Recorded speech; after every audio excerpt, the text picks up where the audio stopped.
And after all of that, we find ourselves convening here tonight to watch the Orlando Magic take on the Detroit Pistons. And boy, oh boy, do the Detroit Pistons need a victory here tonight. Got a lot to go over, so let's go ahead and let's break it down.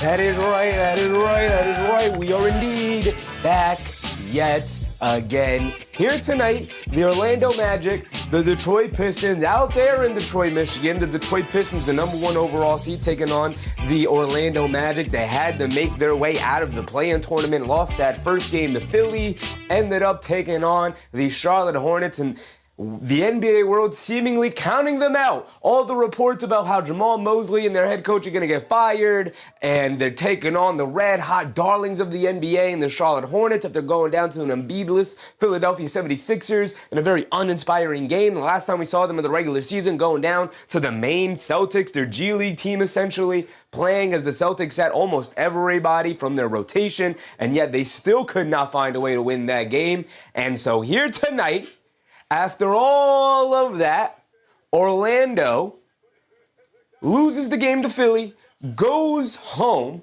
plays the red-hot Charlotte Hornets after the game of the year, to that point, against the Miami Heat in overtime thriller. Charlotte makes their way out of it. Everybody's feeling great. They got to go into Orlando. The team's already splintering here and fracturing, and all the reports about the head coach is about to get fired, and everybody wants him out of the building, and all the star players, and Paolo and Franz and Suggs, and they're quitting on the coach, and all of this stuff flying around. All Orlando does is they walk into that game and they completely dismantle the Charlotte Hornets, surprising the entirety of the NBA, although not that surprising because the way that they played in that game had everybody looking around. They were like, hey, that's the Orlando team we thought we'd see this year.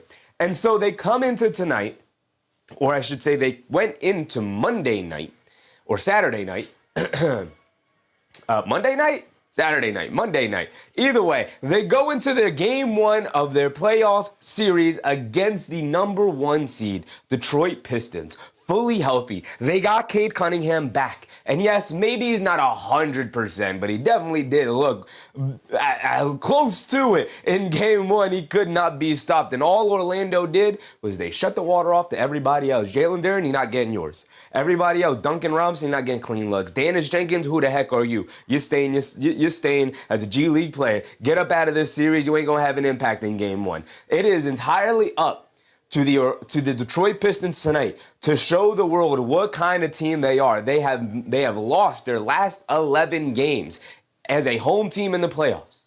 They have yet to give their home crowd a playoff victory. In Little Caesars Arena, terrible name. Stop selling your stadium names, you cheap owners. Little Caesars Arena, the fan base of Detroit, after a glorious regular season, they were puffing their chests out, and they were like, yeah, we should be the favorites coming out of the East. They walk into game one, and they get their teeth kicked in by Paolo Banchero, Jalen Suggs, and Franz Wagner and company. And now we come into game two. And here's the sticking point about game two. If Orlando wins and Detroit goes down, first of all, they'd be the only team in the entirety of the NBA to be the higher seed down 0-2 in the series, right? They're already the only team in the entire NBA to be the higher seed and lose game one. Everything stacked against the Pistons history-wise, not about this team and how they match up with Orlando, but history-wise. Losing all those home playoff games in a row, not giving your home playoff team something to ride home about, leaving the arena consistently sad, being the only team to be a higher seed and lose game one, coming in here against the Orlando Magic, everything is pressed against them. And I fully expect to see Detroit come out and kick this Magic team in the butt. But here's the thing about this Magic team. What do they have to lose at this point? This team is playing as if, yeah, we're counted out. Apparently everybody in the roster is going to be traded. We're breaking this core up. The coach is going to be changed. And what does it matter? What does it matter? Let's go out there. We know what we can do. And the way they played these last two games, going back to the Charlotte game, and then, of course, in game one, that is exactly the team that everybody has expected this Orlando Magic team to be this year. And if that happens to be the Orlando team in this round one against the Detroit Pistons, it suddenly went from, Detroit is going to have an easier time in this first round because they're playing a team that is imploding, to suddenly, Detroit's in a little bit of trouble. Not to say that they're still not the favorite and they still should win this series, but you go down 0-2, lose home court entirely. Now you got to fly to Orlando. What happens if you split in Orlando? You're coming back to Little Caesars Arena down 3-1.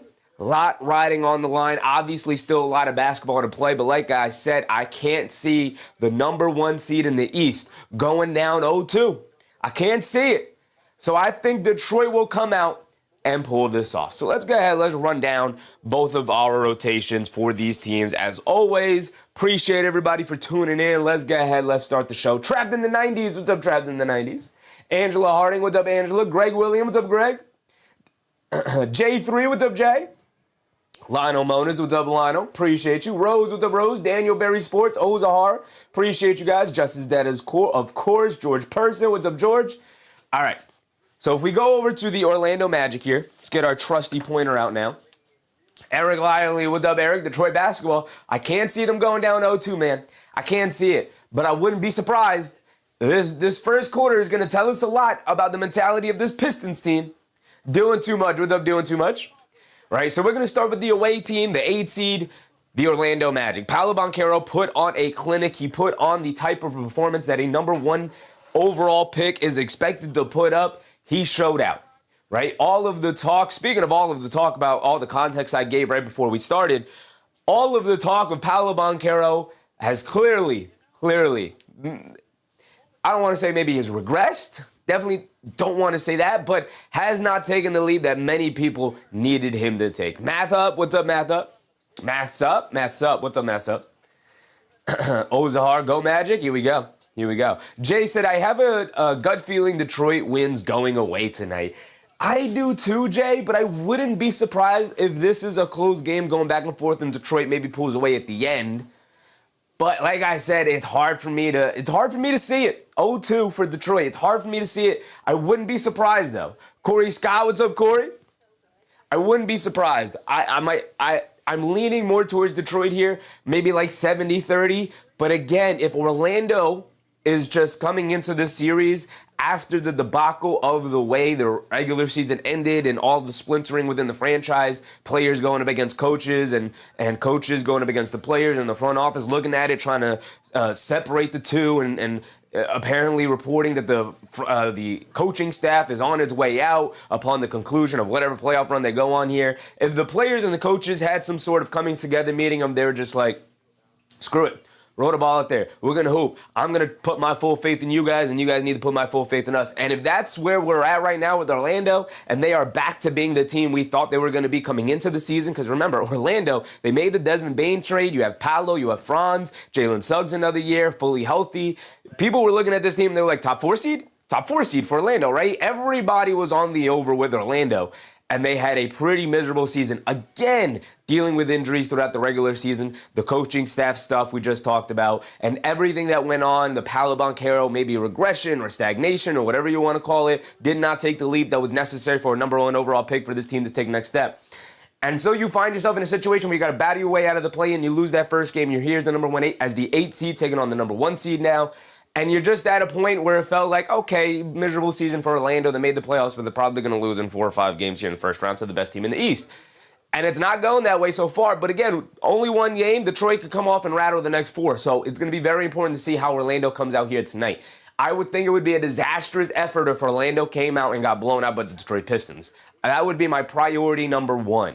This is not going to be a blowout. We're going to keep this close, and then obviously we're going to try and sneak it away at the end to go up 2-0. But this cannot be a blowout. We cannot give this Detroit team the ability to wave off of game one and be like, all right, bad game from us.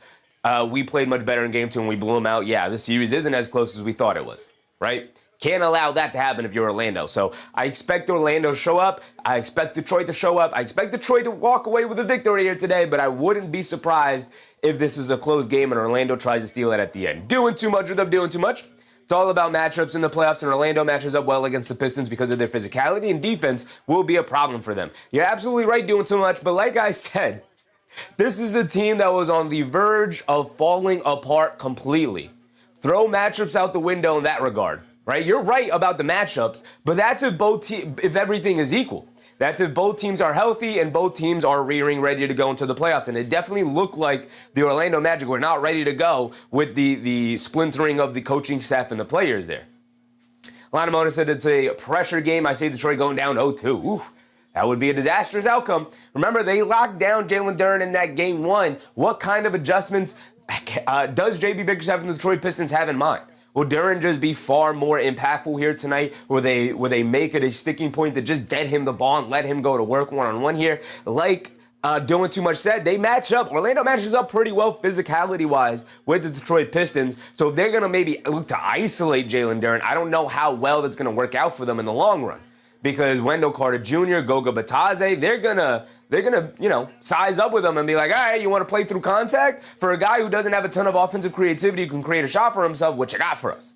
So it's going to be interesting to see how the matchup goes here tonight, and I think he is prime suspect number one to see. If they can get Jalen Duren rolling a little bit here, then I think Detroit will feel much more confident in this series. Fung Pei, what's up, Fung Pei?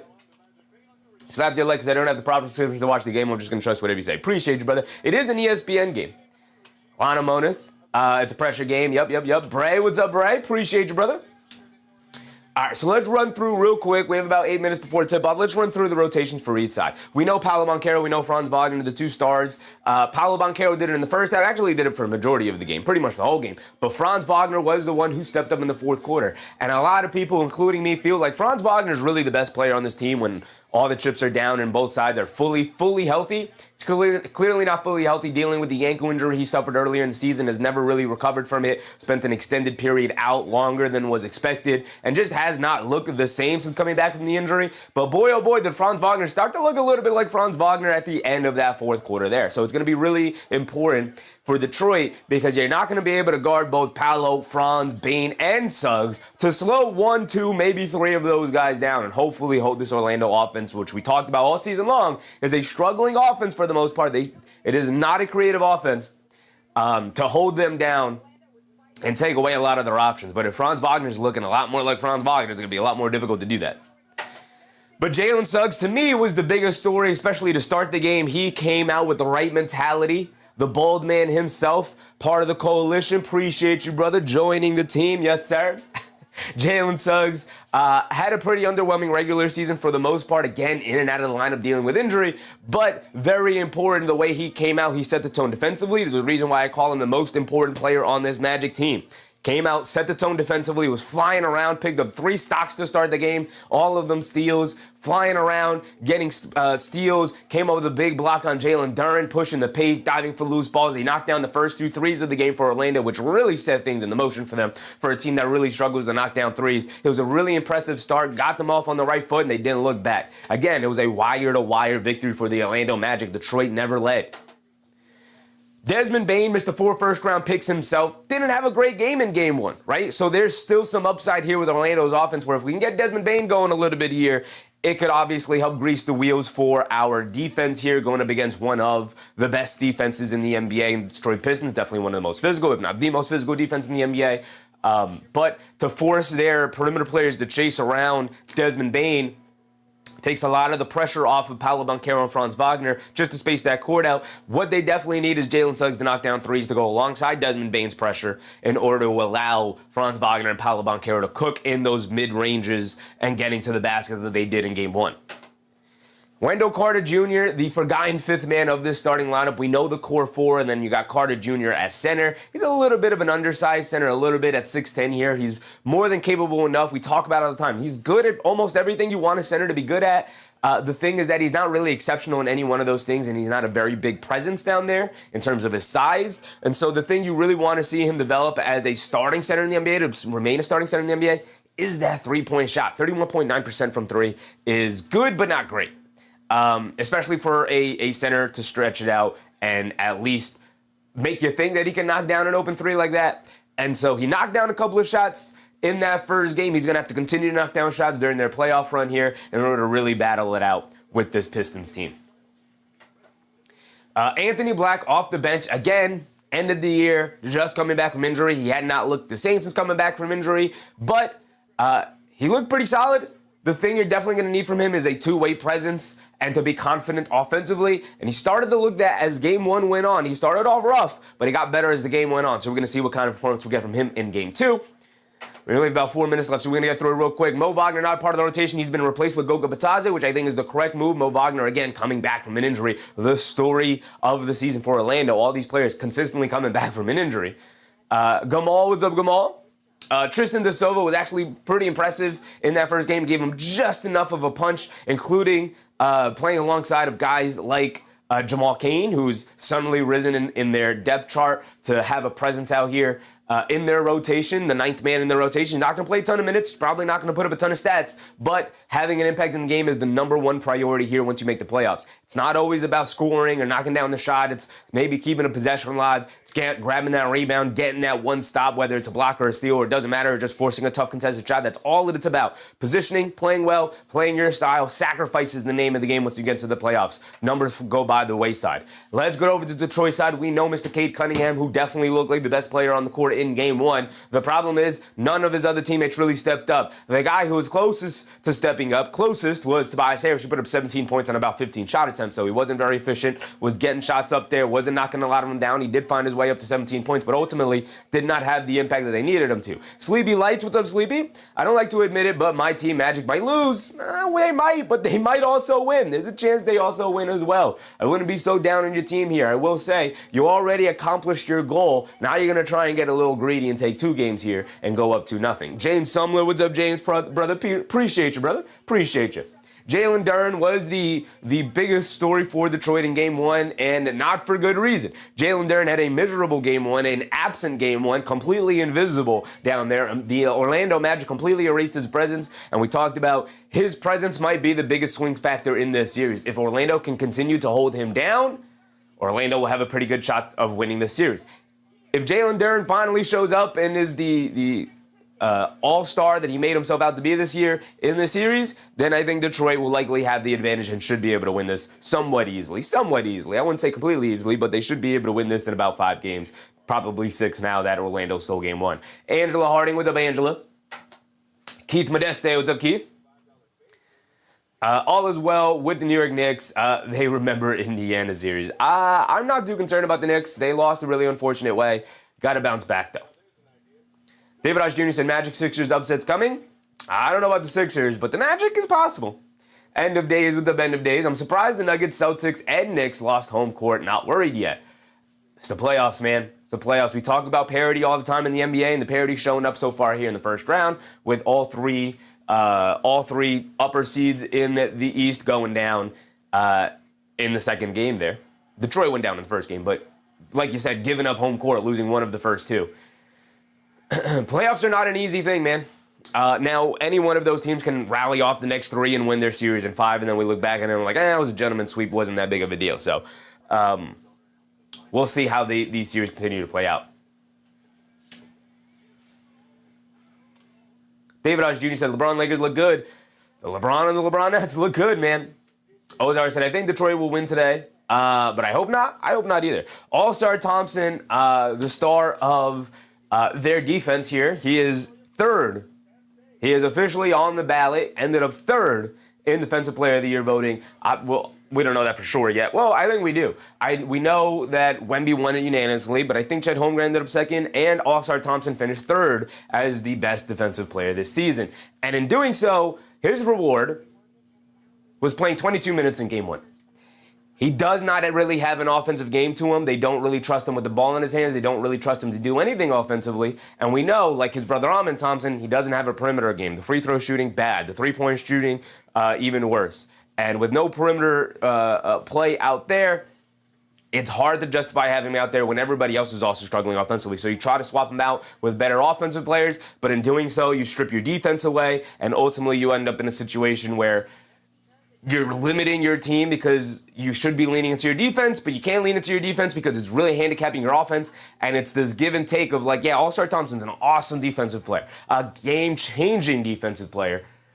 But how much can you justify having him out there when he can't really provide anything for you offensively most of the time?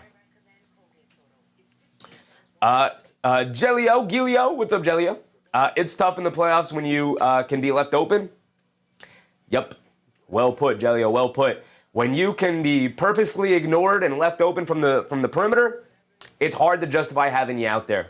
It really is. Even as awesome a defensive player as also Turkson is and has been. David said, no Wemby, Spurs in trouble. They could be. They could be. We'll see what concussion protocol in the NBA is like. I know in the NFL, it's about a definite week off. Like, you can't. They're not messing around with the concussions after all the stuff came out about it. But I don't know what the protocol is in the NBA. I would assume it's somewhat similar, but we'll see. We'll see. Once they put it out there that you're in concussion protocol. I don't know what the protocol is, but you're in it now. Keith Modeste said, indeed, it is the playoffs. Championship is unearned, not given. Yep, is earned, not given, I think is what you meant. Yes. David Genius says, Joseph, what are we going to do about CJ? I think what we're going to do is we're going to tell Jalen Brunson to put your big boy pants on and guard his butt. You know? We're going to come up with a game plan where maybe we try to shrink the court as much as possible and force kickouts or mid-range shots. But outside of that, you got to put your big boy pants on and guard. We can't switch the matchups. Mikal Bridges needs to guard Alexander Walker. He's done an excellent job. Josh Hart needs to guard Jalen Johnson. He's done an excellent job. Brunson can't guard Okongwu. That is OG Anunoby's matchup. I guess they could try to put Brunson on... They could try to put Brunson on Daniels, move Karl-Anthony Towns back to Okongwu and have OG Anunoby match up with McCollum. But I don't really love that idea. But that's the only other option they have. Put Towns back on Okongwu, Brunson on Dyson Daniels, and then Anunoby on CJ. But we'll see what Mike Brown has in store because I don't know what Mike Brown's got going on. Tobias Harris, like I said, the only guy who tried to step up, 17 points or 17 points and 15 shot attempts, something like that. Wasn't great. We'll see what he has in store here for today. A career playoff dropper for Tobias Harris, might I add. Ron Holland, like All-Star Thompson, but a worse version, had almost no impact in Game 1. Isaiah Stewart was kind of invisible. They took Jalen Duren out of it. They also kind of took Isaiah Stewart out of it as well. Kevin Huerter knocked down a 3, but didn't do much else in that game. And then we go down to Duncan Robinson. He knocked down, I think, 1 or 2 threes. Again, they're not helping out. They're telling Cade Cunningham, if you want to score 40 in this series, score 40. But we can take everybody else out. You're not going to beat us 1-on-5, right? Duncan Robinson didn't have much of an impact. Karis LeVert kind of removed from the rotation, only played like 5 minutes. Danis Jenkins, a miserable night, 1 for 8 from the field, 1 for 7 from three-point range, and then our bingo card. So we're going to get ready for tip-off here. We'll go through our bingo card as the night goes on, but as always, let's jump right into it. Here we go. Game 1 went to the Orlando Magic. Here we go with Game 2.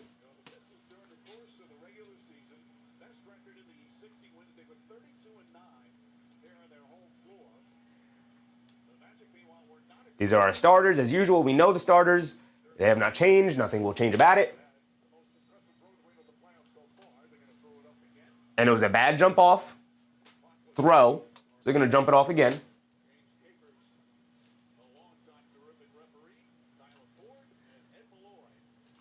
David said, what channel is the game on? The game is on ESPN today. ESPN game. Here comes Jalen Suggs. Orlando wins the tip. Here we go. We're off and running with Game 2. Suggs hands it off to Wagner. Wagner coming to his right. Coming off a Carter Jr. screen. Duren switches onto him. They're doing a lot more switching here. Oh, everything. Almost entirely switching now. Harris guarding Desmond Bane. He's going to look an isolate. Step back. Pump fake. Steps through. Kicks out to Wagner. Tagging to his left against Duren. Draws the foul. That's 1 foul on Jalen Duren. So the one thing I noticed immediately here with Detroit is they are switching everything. They're going to trust their center, Jalen Duren. They're going to trust their big men and their wing players to switch out on these perimeter players and their guards and their wings. Let's see how that impacts their defense and the kind of matchups that Orlando looks to attack. Suggs gets it into Wagner. Wagner being guarded by Duncan Robinson on a switch. On another switch. Driving to his left along the baseline, pulling his way to the basket, kicks it up top to Banchero, extra pass to Bane, ran off the line by Thompson, down the lane, kicks it back out, Wendell Carter Jr., left wing three, he's open, he can't get it to go, Suggs battling on the board, Bane ends up with it, puts up the low floater, can't get it to go down, was looking for the foul, doesn't get it, rebound to the Pistons, over to Duncan Robinson, a left wing three, can't get it to go, but rebound right to Tobias Harris on the air ball, Duncan Robinson screaming for a foul, he doesn't get it, but Tobias Harris does get the put back off the air ball. Here comes Orlando bringing it down the other way, Thompson pressuring Suggs as he brings the ball down. They get it over to Carter Jr., hands it off to Paolo Banchero, his first touch, driving to his left down the lane, inside to Wendell Carter Jr., gets blocked by Tobias Harris. Carter Jr. looking for a foul, he doesn't get it. Thompson off and running, kicks it out. Cunningham in transition, pump fake from three, spinning off of Wagner, kicks it back out to Robinson, pass fake, pump fake, kicks it over to Duren in the high post, hands it off to Cunningham, left wing three, they'll give it to him, and they'll make him pay by rattling in the left wing three. It's a 5-0 start, and now here comes Orlando bringing it down. The crowd immediately starting to get into it, they're up on their feet. Paolo Banchero has it up top, being guarded by Harris. In and out dribble coming to his left. They show two inside the Bane. Bane leaves it off. Carter Jr. pump fakes, goes up, and gets fouled. And that's 2 fouls now on the Detroit Pistons. This one, I believe, is on Cade Cunningham. So we got a foul on Duren and now a foul on Cunningham. The 2 stars picking up 1. We'll see how that continues to play out. Wow, and that is just an absolute foul and half by Tobias Harris on the Carter Jr. block on the previous play that they did not call. So they immediately are looking to allow these 2 teams to play. And we know both of these teams love a physical style, so it's going to be a back-and-forth affair here tonight.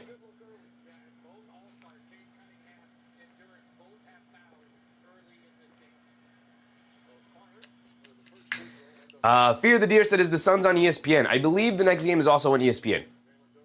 Usually the doubleheaders like this will be on the same network, but let's double check. Very easy to check. Yes, it is also on ESPN, brother.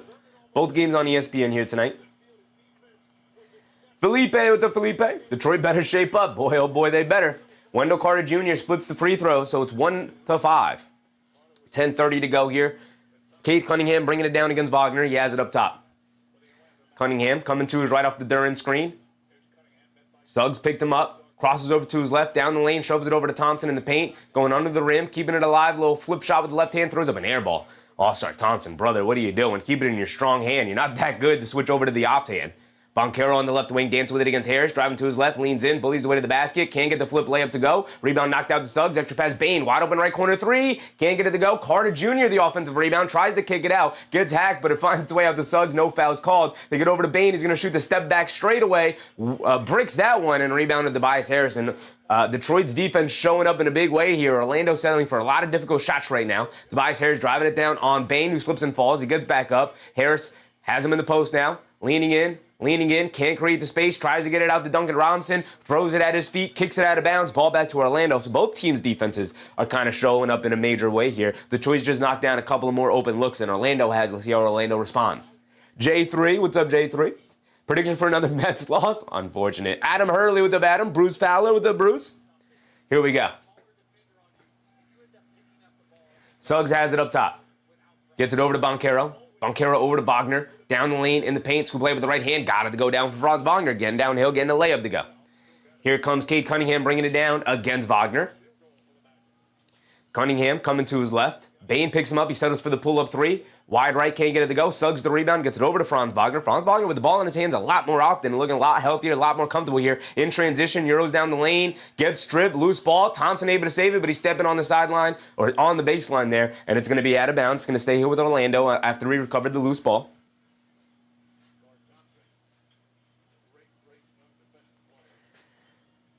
Five to 3 start. Helter-skelter play from both sides here. Both defenses are locking up. Carter Jr. has it up top, gets it over to Franz Wagner.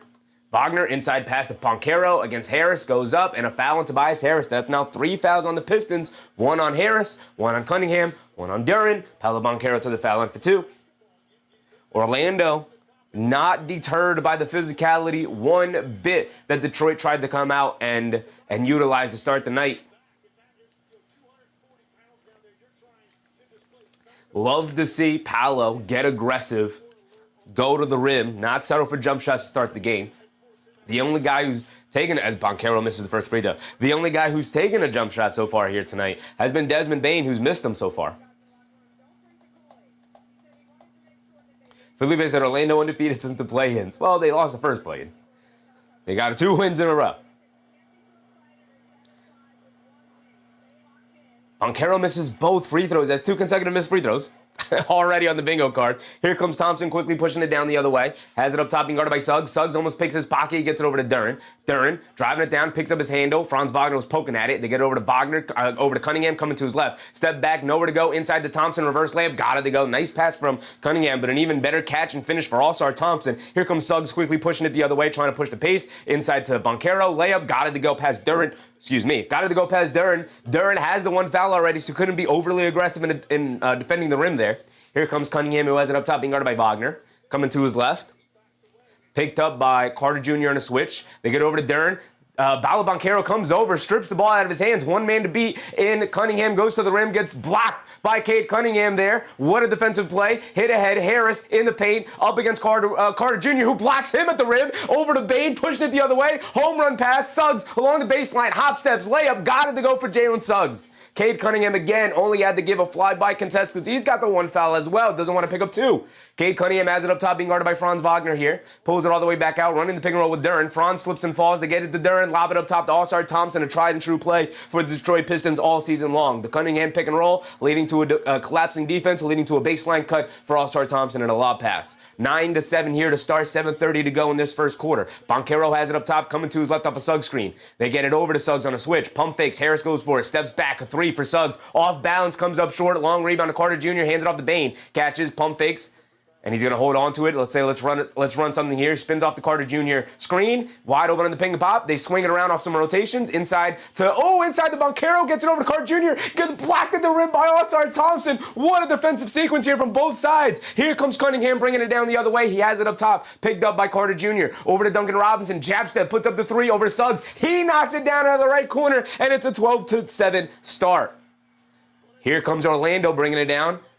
Duncan Robinson pointing at his elbow, slapping at his elbow, saying, yeah, I got fouled too. And I knocked down the shot anyway. Give it to me. Suggs throws it away. He thought Banchero was going to stand there. Hit ahead. Tobias Harris gets the easy 2-handed slam and a timeout for Orlando as Detroit's defense is picking up pace here, 14-7 here early in this first quarter. Woo! Just that's it. NBA round 1. The missed free throws fans' dreams. I can't believe all these missed free throws. Let's update our bingo card. Let's do that. We're at a timeout. We're at a standstill. Just that's it. Refs: James Capers, Ed Malloy, Tyler Ford, Ray Acosta. It's all right. It's all right. Felipe said 2 bingos in a row streak. All right, let's pull it up. I don't have the bingo card up here to edit. So let's pull that up. There we go. That's this, right? What's this? Should be this. So Jen said Chevy's got it tonight. That's so funny because I'm so tired. I'm so tired. All right, cool. We got it up. There we go.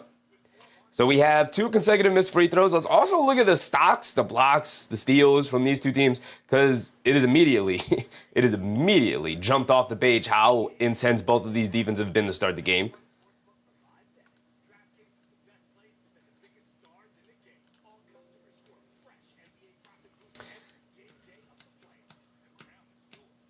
Just said no ref name jumps off the page at you. I mean, they all kind of jump off the page. I want to say, oh, I don't like that official. So every single one of them that Ed Malloy and James Capers, but they're fine. They're fine. In comparison to other officials, I look at him like, yeah, I know those names, but they're fine. Sons Jen said one must suffer for their art, unfortunately.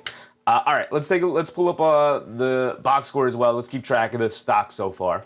So we have a steal for Banchero and a block for Franz Wagner. No Carter Jr. block? That's a block for Carter Jr. Sorry, I read that wrong. We have 2 blocks for Tobias Harris and a steal. So do we have any player 3 blocks on this bingo card here?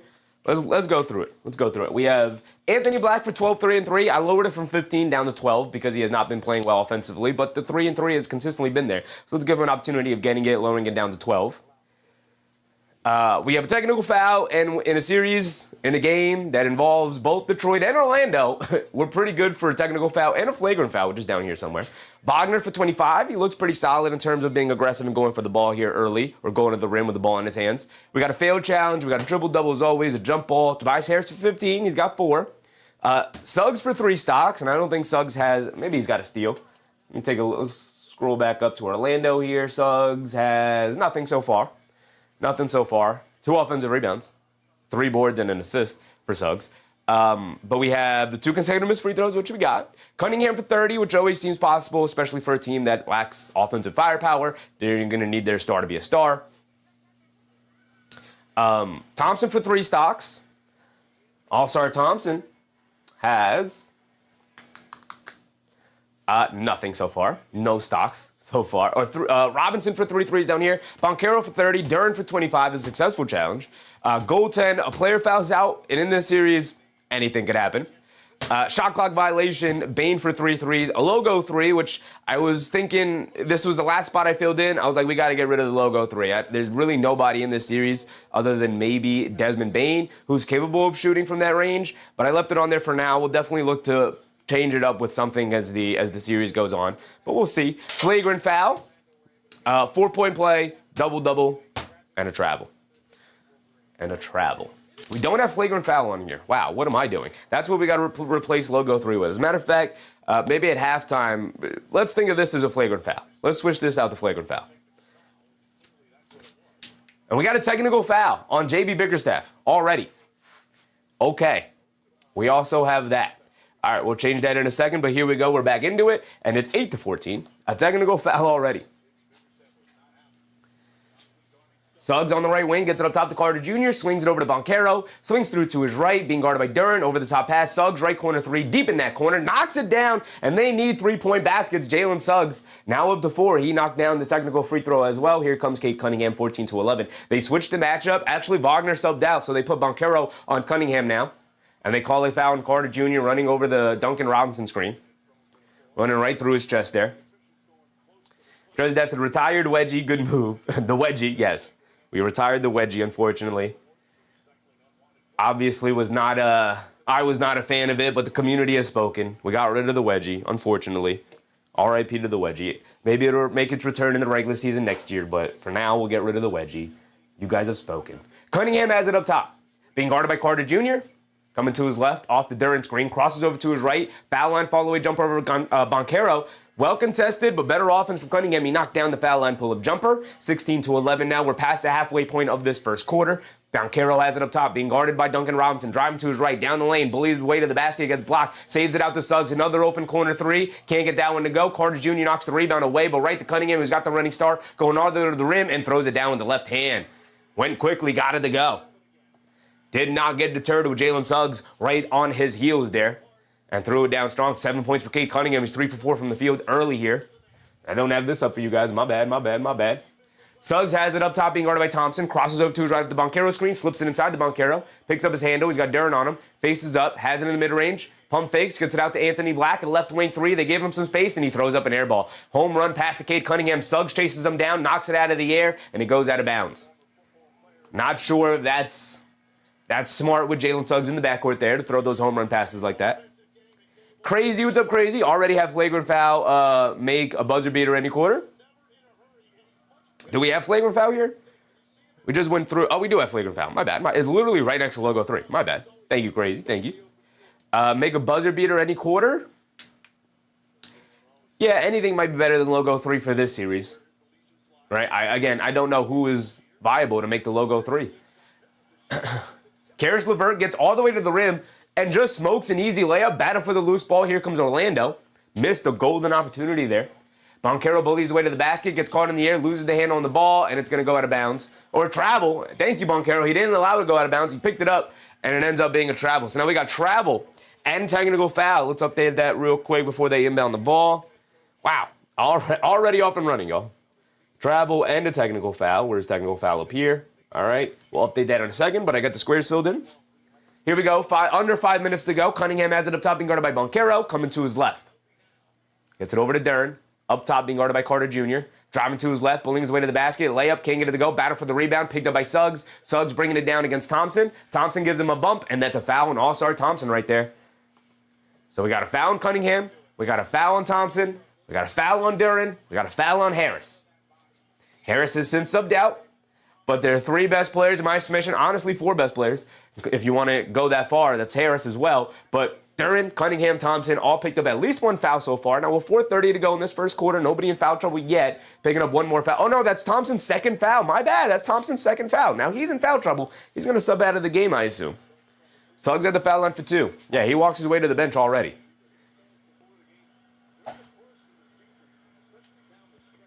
Knocks down the first one. Rotund Calzone. What's up, Calzone? Do you have Magic Finals win as a center square? No, brother. No, we do not. J3 said, I have a feeling about the Cavs things seem to be breaking their way. I don't trust James Harden. Sean, what's up, Sean? Or Shaw, what's up, Shaw? Go Magic, go. Yes, sir. Villanette TV, what's up, Villanette TV? Checking in from the job, Salute Chevy. Appreciate you, Villanette TV. Antoine Thomas, what's up, Antoine? Doing too much that I would replace logo 3 with a blowout win. I don't want to do like final cementing things like that, like, you know, Magic win or Pistons win or anything like that, or blowout win. I don't want to do anything like that. I like the buzzer beater one. We might do buzzer beater any quarter, so we'll keep an eye on that one. That's what we're going to change logo 3 to. When we have the time at halftime, we'll change it, but just keep that in the back of your heads. Herder slips and falls. The Magic able to corral him, pick up the loose ball. Inside the Banchero, goes to the rim, lefty layup. Got it to go for Paolo. Defense leading the offense. Suggs did knock down the other free throw. Suddenly it's 15-18, and and De Silva picks up a loose ball foul. And it's suddenly a 3-point game, 1-possession game. Orlando in the bonus here early. Well, 4 minutes to go. I wouldn't necessarily say early, but they're in the bonus. Gelio, Harden isn't their first option. Everyone is down on the Cavs. I think this could be their year. I don't trust James Harden. I know James Harden is not the number 1 option. It does not matter. He's your number 2 option. And if he does not show up, you are not beating the top caliber teams. Cade Cunningham misses the pull-up 3. Here comes Paolo Banchero bringing it down the other way. He has it up top being guarded by Herder. They swing it out to Suggs. Suggs being guarded by Javonte Green. Couple of substitutions in for both sides. We can see it here. Banchero on the right wing, swings through to his right, bullies his way to the basket, goes up, gets blocked by Javonte Green on the help side, goes out of bounds, but it's going to stay here with Orlando. Again, Detroit's defense has been fantastic. Got 6 blocks already in this first quarter.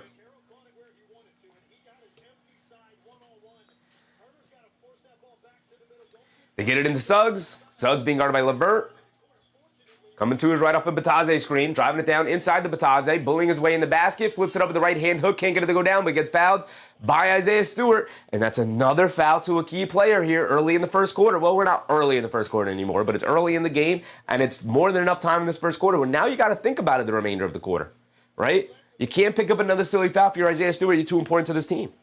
So Batase's at the foul line for 2. G4, what's up, G4? How do we think the Spurs without Wemby do? We think we see him back? Options?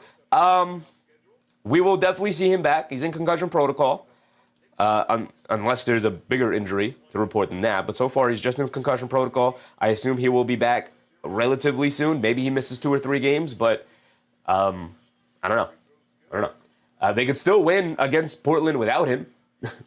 They're still really good without him. They just have to play a better overall game and not collapse in the fourth quarter. Cunningham has it up top. Coming to his right at the Stewart screen. Batase switches out onto him. He's coming to his left. Hesitates, driving to his left. Down the lane. Big one-handed hammer. Cade Cunningham, a couple of impressive dunks already tonight, finding his way himself all the way to the basket. And again, Orlando's fine with Cade Cunningham going off as long as they hold everyone else down. And so far they have. Banchero, foul line pull-up jumper on the little pick and roll. Him and Suggs, they leave him wide open, collapse the paint. So he just fires over the foul line jumper and he gets it to go over the top. Here comes Cunningham bringing it down against Paolo. Cunningham pulls it out. Crosses over to his left. Driving it down. Inside pass to Javonte Green. A bad pass from Cunningham. Too far. Outside the reach of Green. Goes out of bounds. Ball's going to go back to Orlando here. And we're going to get a timeout. Another timeout here. It's a 1-point game, man. It's a 1-point game. And again, Cade Cunningham, 9 points. But you look at the rest of his teammates. And I know they've made substitutions here. But you look at the rest of his teammates out there right now. Zeros across the board. This is exactly... Thanks, ESPN. But this is exactly what ESPN wants. ESPN, woo. This is exactly what Orlando wants. I don't know if ESPN wants this. I think ESPN wants a closer game. This is exactly what Orlando wants, though. They want nobody else to go off. If Cade, they're going to try and stop Cade Cunningham as best as they can. But if Cade is going to go off, fine, go off. We're going to limit this number, and we're going to limit everybody else's impact, right? We're going to make sure that we close out the Duncan Robinson. We're not going to give Stewart anything easy. Javonte Green's not going to get any easy points in the paint. Karis LeVert is going to be contested at all times. Kevin Huerter's not going to get any open space. He's going to have to make something out of nothing.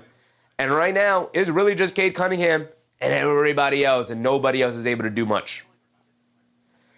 Jelio said Cade needs more help moving forward. He needs more on-ball creators. He needs more people who can dribble the basketball, get into the paint, and make things happen. Right? The only other guy who's even capable of doing that right now that's in the rotation is Dennis Jenkins. They have another small guard off the bench that is also capable of doing it, and Marcus Sasser, but he's not a part of the rotation right now. It might do them well to just lean in a little bit more of the offense, but man, it's rough.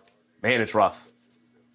This is definitely an excellent game plan by Orlando. We'll see if it works out in the long run, because again, it's not like Detroit, it's not like they're talentless. It's not like they're terrible. Like, Duren can get his game off. We'll see if Jenkins can find his rhythm here in the playoffs. LeVert is capable at times. He's a complete wild card. You never know what you're going to get from him on a night-to-night basis. So we'll see. But you look over on Orlando's side, 6 from Banchero, 7 from Suggs. They made a couple of substitutions between De Silva and Anthony Black. But Franz Wagner scored. Carter Jr., I think he got blocked in the paint. I don't think he has scored yet, but he's gotten opportunities to score. Ball's moving around for Orlando a lot more freely than it is for Detroit right now. And it's not that it's not moving for Detroit. It's just when Cunningham does move it, guys catch it. And if they don't have an immediate shot, they're kicking it right back to Cunningham. Just that's it. Yanks 4-0. You love to see it. Doing too much that I think that that's Orlando's strategy. It is Orlando's strategy, 100%. I'm saying. It's 100% Orlando strategy. They will allow Cade Cunningham to go off. They're going to hold everybody else down. Right? You are not going to beat us as a team. If Orlando's going to go down in this series, it's because Cade Cunningham beat us. And Orlando's making the bet. One man's not going to beat us. We're not that bad of a team. We're actually pretty decent. We're pretty good. Right? That's the bet that they're making. They're making the bet that Detroit does not have the creators outside of Cunningham to impact it, which is why it's going to be incredibly important when a guy like Dennis Jenkins checks into the game. Remember, he was 1 for 8, 1 for 7 from three-point range into the first game. Right? He was a guy who stepped up in a huge way when Cade Cunningham went out with the collapsed lung. He has not been the same playing alongside Cade Cunningham in the lineup. And so they desperately need Dennis Jenkins to find his rhythm again, because he's really the only other guard who can dribble into the paint, take more than one dribbles, do more than one move, and create his own shot outside of Cunningham. Let me blow my nose real quick before we get back into the action.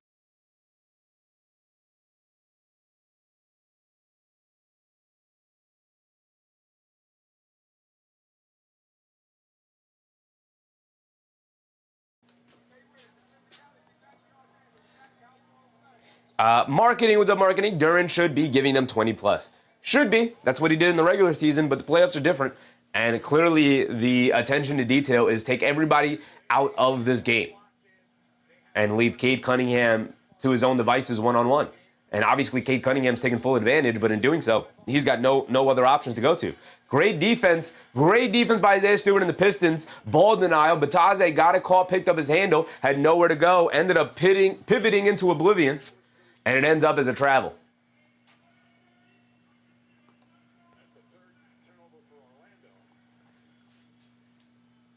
Bruce Fowler said, those years in the box score is crazy. It's not that crazy because a lot of these guys just subbed into the game. They've only played 2 or 3 minutes, but it's not been that much better. Green has it up top. And it's an off-ball foul. Foul away from the ball. I believe that's on De Silva there. We got 2:11 to go here.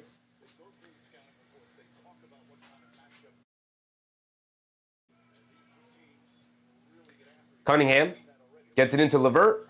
LeVert pulls it back out, being switched onto by Bane. LeVert all the way up top now. Coming to his left, swings it out to Stewart, swings through to his right against Bataze, spins, loses the handle on the ball, and De Silva able to pick up the loose ball, and it's another turnover. Again, Cade Cunningham didn't touch that ball there. Bane's going to go the other way, layup off glass, can't get it to go. Loose ball picked up by LeVert. And now here come the Pistons, right? Cunningham didn't touch the ball there, and they turn it over. Cunningham down the lane, loses the hand on the ball. He wanted the foul call. He doesn't get it. Anthony Black bringing it down the other way to the rim. Ready layup. Got it to go past Stewart. And Orlando takes a 1-point lead, 21-20. 1:45 to go here in the first. Javonte Green has it on the left wing. Gets it up top to Cunningham. Coming to his left. And a foul on Bataze, who tried to hedge out. Picks up a little blocking foul there. 1:40 to go here. Franz Wagner has subbed back in the game. So now we got Wagner, Bane, De Silva, Bataze, and Black. While over on the other side, we have Stewart, Javonte Green, Levert, Herder, and Danis Jenkins is going to come into the game now for Cade Cunningham.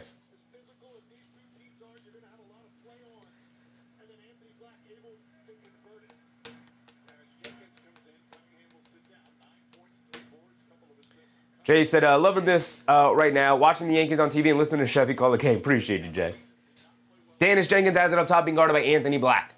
Coming to his right off a Stewart screen, driving it down against Bataze, going all the way to the rim with a reverse layup, and Bataze slaps it out of there. And Stewart able to grab that and toss it up behind his head on a little put-back flip shot.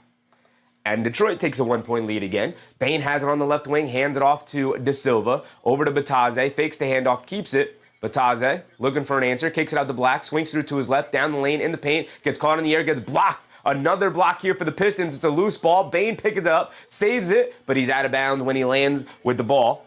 And it's going to go back to Detroit. Excellent effort, though. 1-point game, back and forth the physicality goes. Here comes Detroit. Herder gets it into Danis Jenkins. He'll bring it down. 1 minute to go in this first quarter. It's been back and forth pretty much the entirety of the game. Largest lead of the game went to Detroit. They get over to Herder. Herder over Green. Green back to Herder. Herder coming to his right, crosses over to his left, step back, straightaway three. Over Bataze, got it to go. Got him leaning just enough, created enough space on the step back and knocked it down. 48 seconds to go here. Franz Wagner bringing it down. Being guarded by Kevin Herder. Wagner going to run the pick and roll, rejects the screen, coming to his right, dancing with it, coming to his left off the Bataze screen, snaking it down the lane in the paint, kicks it in the corner. De Silva, right corner three, looking for an answer. He can't get it. Battle for the rebound. Black knocked it loose, out to Bane, pump fake, sets himself, fires a left wing three, in and out, can't get it to go. Anthony Black knocks the rebound loose, but right to Javonte Green. Here comes Jenkins bringing it down. Jenkins will hold it for what should be the final shot of the quarter here. Shot clock is off. 4-point lead for Detroit. Danis Jenkins being guarded by Franz Wagner. Out by the half-court line. Jenkins, 8 seconds to go now. Crosses over to his right against Bane. Crosses over to his left in the mid-range. Steps back again, coming to his right, crossing over to his left. And a foul by Desmond Bane, and that's 2 free throws because they're in the bonus. With 1 second to go. Tremendous work by Desmond Bane. He just at the end of that, on that last crossover, his right hand reaches in and gets Jenkins up in the net. 25 to 21, 1 second to go. 2 free throws for Danis Jenkins. Slide your feet in a one-on-one situation where you're on an island, knowing you're not getting help at the end of the quarter. So Danis Jenkins, who had a terrible... I was overstretching a bit. He was not 1 for 8 and 1 for 7 from 3. He was 1 for 7 and 1 for 6 from 3 in game 1. So a pretty disastrous outcome. He's at the foul line for 2 free throws here. Misses the first free throw. That does not bode well for Danis Jenkins. Missed it wide right.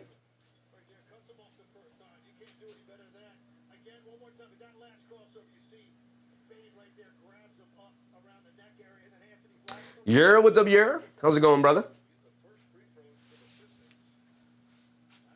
He misses both free throws, tried to get the putback as the rebound went right back to him, but Desmond Bane was there to block the ball. And that's going to be the end of our first quarter. Danis Jenkins had an opportunity to get on the board after a disastrous first quarter, or a disastrous first game, and he misses both free throws. Brother, you had an opportunity. Roger G. Wall, what's up, Roger? Don More Music, what's up, Don? Heartbreaking Knicks game. Still smarting? Yeah. Heartbreaking game, brother. Heartbreaking game. TT in the morning. What's up, TT? This is the type of Pistons play I wanted to see in game 1. Pistons rising to the challenge. It's crazy that you say that, considering it is the 8th seed Orlando Magic. But yeah, Pistons came to play today.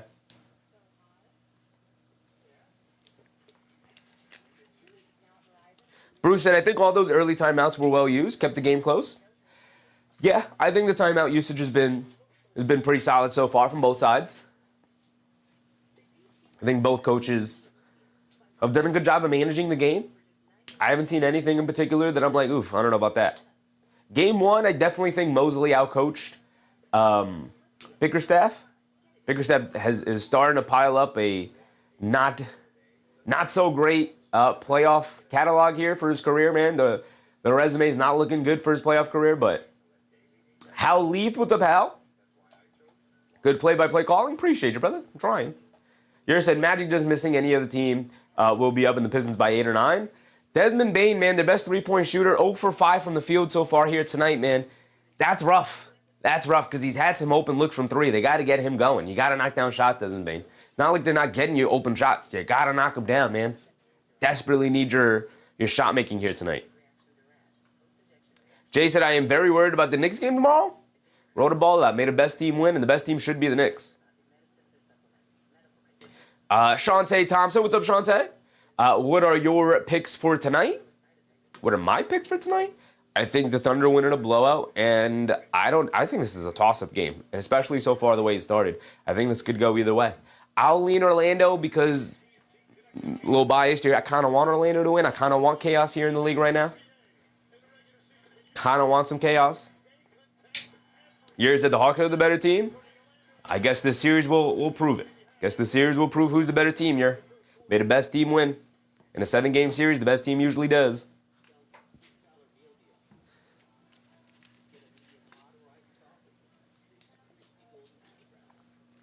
Sons Gen reminding people of the like button. Appreciate you, brother. He said, hit the likes, please, or I'll make idle threats.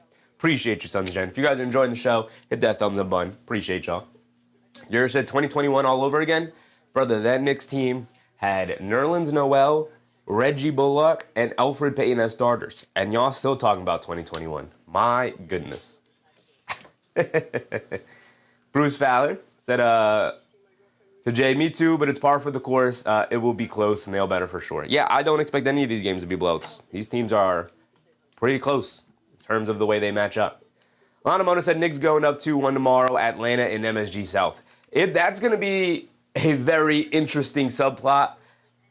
Are Atlanta fans going to be able to buy out the building, or will Knicks fans be able to invade? During the regular season, the Knicks fans definitely invade pretty heavy in there.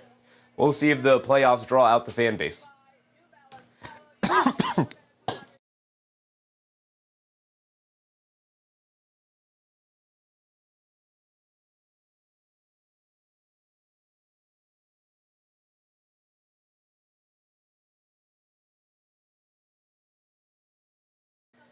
Allergies getting to me, y'all. Allergies getting to me. Here we go. Start of the second quarter. Danish Jenkins misses a left wing 3. Here we go. Starting it off the way we ended it. Missing the shots for Danish Jenkins. Bane driving it down. Kicks it out to Carter Jr. up top. Swings it over to Wagner. Wagner on the right wing. Manuel Mercado. What's up, Manuel Mercado? Franz Wagner coming to his left in the paint. Tries to dump it down low to Carter Jr. Turns it over. Hit ahead to Jenkins. Hit ahead to Karis LeVert to the rim. Pump fakes. Gets the layup. Goes to go down.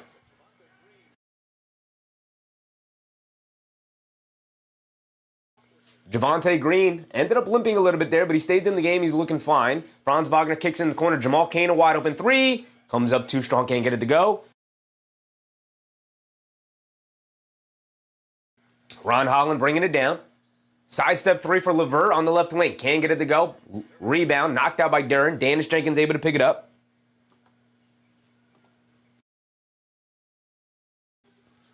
Jenkins up top, isolated against Wagner. Crossing over to his right, down the lane. Steps through, floater, got it to go off glass. Danish Jenkins needed a little bit of help, but he got it to go down. Here comes Bane and the Magic. 9-0 run for the Pistons dating back to the first quarter.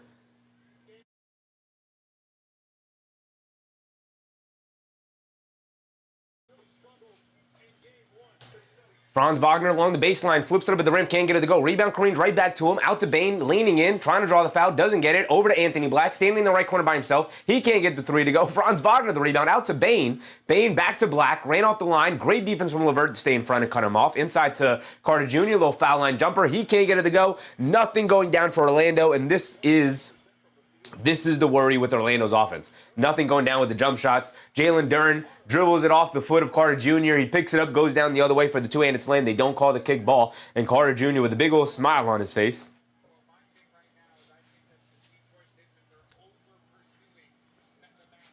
Joseph, what's up, Joseph? Appreciate you, brother. Live every day, big dog. We're in the playoffs. Duren has it, swings through to his left down the lane, tries to put up the floater. Carter Jr. with the block. Duren able to secure the loose ball, and then a foul on Carter Jr. there. And Duren finally waves his hands up in the air like, thank you, finally, you gave me the call. See right here, I don't know what Jalen Durham was so upset about. It looked like Carter got his hand down there low. It didn't look like he dribbled it off his Carter's foot. Looks like Carter Jr. got his hand in there and picked his pocket. And then on the other end, Carter Jr. ends up with a block on Jalen Duren here, matching his physicality right now. Side out of bounds off the foul. They get it over to Danish Jenkins. Over to Levert, snaking his way across the lane, off the foul, off the screen, navigates to the mid-range and banks in a shot. So two banked in mid-range jumpers here, one from Danish Jenkins and now one from Levert that has gone down for the Detroit Pistons. And Orlando struggling with a couple of open look jump shots. Anthony Black on the left wing up top to Carter Jr. being guarded by Duren. Carter Jr. gets it over to Bane. Bane swings through to his right down the lane, kicks it out to Carter Jr. Extra pass. Cade, Jamal Cain ran off the line, slips and falls, loses the handle. Duren picks it up. You got to just shoot that three, Cain. Danish Jenkins bringing it down. Double step back straightaway three for Danish Jenkins. He continues to miss fires. He misses that one. And a couple of Pistons diving for that loose ball collide into each other. Holland and Green end up on the ground. And the ball goes out of bounds back to Orlando here. End of day said good game so far? Absolutely. Absolutely.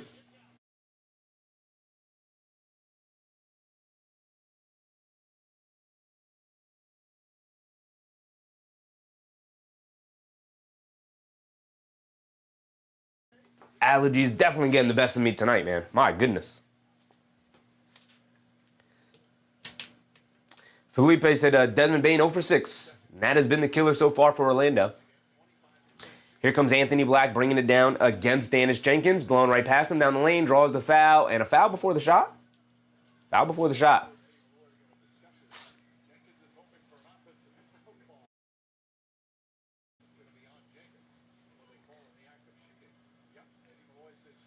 Jay said Chevy is allergic to Knicks losses. Yep. It's been killing me ever since. Absolutely. Anthony Black is at the foul line for 2 free throws here. It's an 8-point game. Orlando is going ice cold from the perimeter. Everybody has. Suggs is going to check in here for Desmond Bane. Desmond Bane 0 for 6 from the field. Suggs 2 for 5. Banchero 3 for 7. Carter Jr. 1 for 5. Anthony Black 1 for 4. Kane missed his sole corner 3 opportunity. Down to more music said there's an autocross event in Anaheim Angel Stadium Saturday morning starting like 6:30 a.m. I don't know they started that early. I'm really thinking about going and running laps. Absolutely, brother, go have yourself a good time. That sounds amazing. That sounds incredible. Sounds like an incredible morning.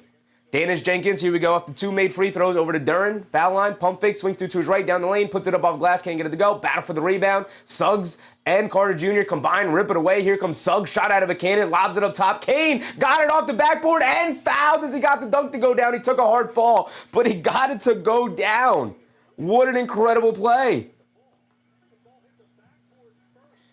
A lob. It was a wild pass from Suggs. I think it hit the backboard first before Kane was able to catch it and guide it through the rim. It hit the backboard before Kane just went up there with 2 hands, got it, and got his legs taken out from under him by Javonte Green as momentum carried him into him. And it's going to send him to the foul line for 2. He took a hard fall there.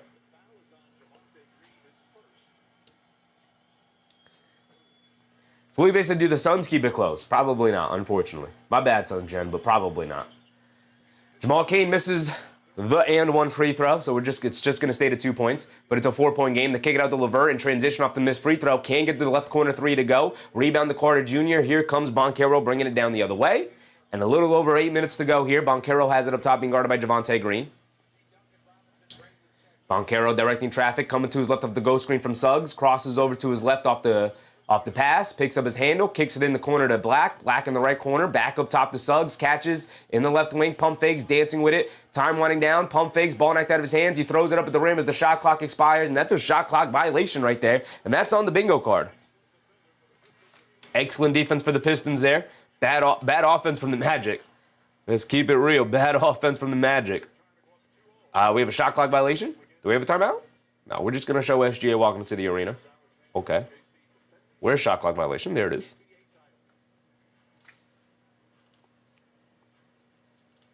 Here comes Detroit bringing it down. Green hands it off to Holland. Holland has been very quiet in this series so far. They're in, hands it off to Robinson. Pump fakes coming to his right, steps through, throws up the floater. No, it ended up being a lob to Duren in the paint, steps through, flips it up with the right hand. Got it to go down for Jalen Duren. His first made shot of the night. 33-27. Here comes Orlando. Suggs has it up top. Orlando having a really tough time in knocking down perimeter shots here, man. Suggs gets it over to Banchero, takes the baseline, pump fakes, spins, kicks it out to Black. Black on the left wing, back to Banchero. They show a double team, cross-court pass. Suggs catches right wing three. They need it, and he delivers. Jalen Suggs got it to go. 33-37 minutes to go. Come on, timer, you got to keep up with me. Here comes Jenkins over to Duren up top, being guarded by Carter Jr. Back to Jenkins on the left wing, dancing with it against Suggs. Behind his back, lost the handle, picked up by Kane. They're off and running, hit ahead. Banchero pump faked and dribbled it off his own foot. You had Duren in the air. All you had to do was just stand there. He was going to jump right into you. Would have been 2 fouls on Duren.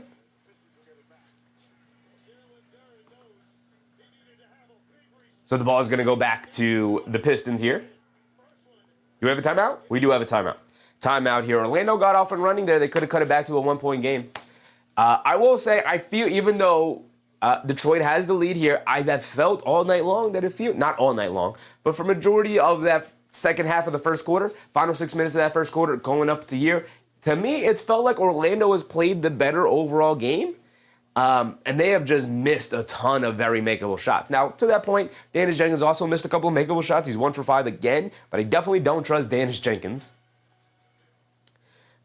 And then you have Ron Holland not giving you much. Javonte Green yet to take a shot. Jalen Duren 1 for 4 here tonight. Again, very reminiscent of the earlier game. And Duncan Robinson, without Cade Cunningham out there, really struggles to find open space out on the perimeter. So overall, I feel like this game is leaning towards Orlando, but at the same time, we could point out all the missed opportunities for Orlando we want. Fact of the matter is they're missed opportunities, right? They are ultimately missed opportunities. And I don't know if there's a ton of stats or anything to back up the fact that they will battle their way out of these missed opportunities, actually start knocking down some shots, right? But I will say Jalen Suggs, 10, 5, and 4 so far here in this 6 minutes through the second quarter. They're halfway through the second quarter here. And he's working his way towards a triple-double. Isaiah Garner, what's up, Isaiah? Bruce Fallon said, overall, I have to say, I have been pleasantly surprised by Banchero. Kind of, sort of.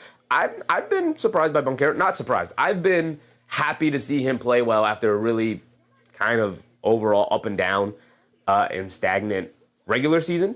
Honestly, you could even make the argument it felt like he regressed a bit this regular season, but yep.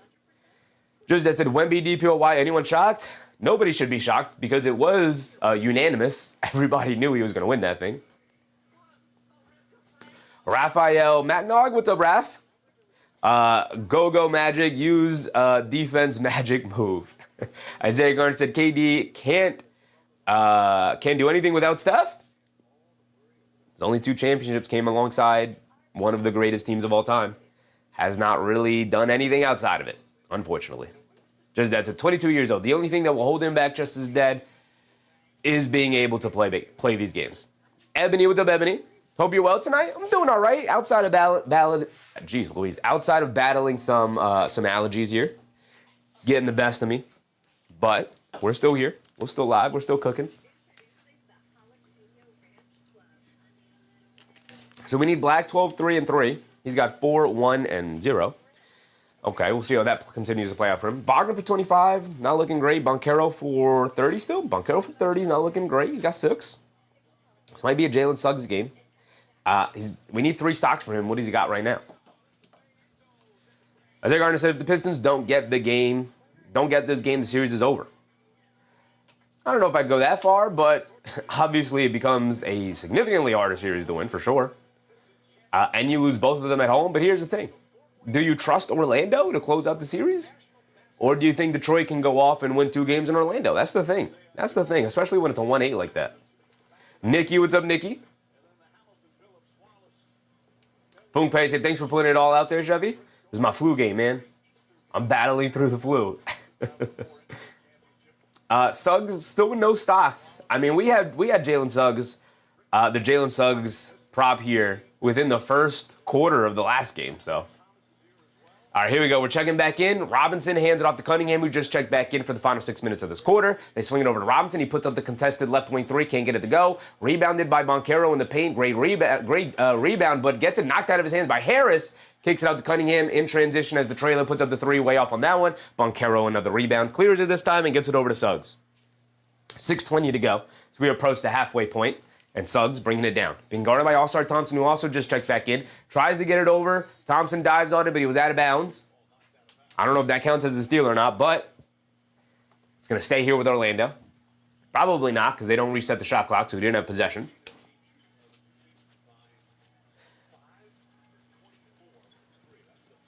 Suggs has nowhere to go. Gets it into Batase. Hands it off to Suggs. Suggs up top being guarded by Thompson. Coming to his right of the Batase screen. Driving it down. Leans in. Step back. Inside pass to De Silva. Can't handle it. It's out of bounds. It's going back to Detroit. Stewart comes up hobbling a little bit here. Not what you want to see if you're a Detroit fan. Laboring a little bit. He's got that look on his face. They double team Cade Cunningham on the inbound. They get over to Harris, and Harris will bring it down. Harris has it up top, being guarded by Banchero.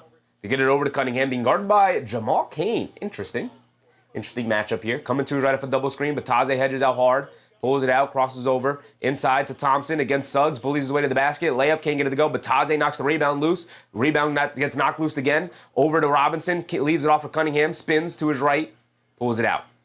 They get over to Robinson, and a moving screen on All-Star Thompson, just discarding Jamal Cain there. And see, that's one of those things that we look at Jamal Cain's stat line here, and Cain has 2 points, 1 for 2 from the field, 0 boards, 0 assists, and you're like, all right, what kind of impact is Jamal Cain having here?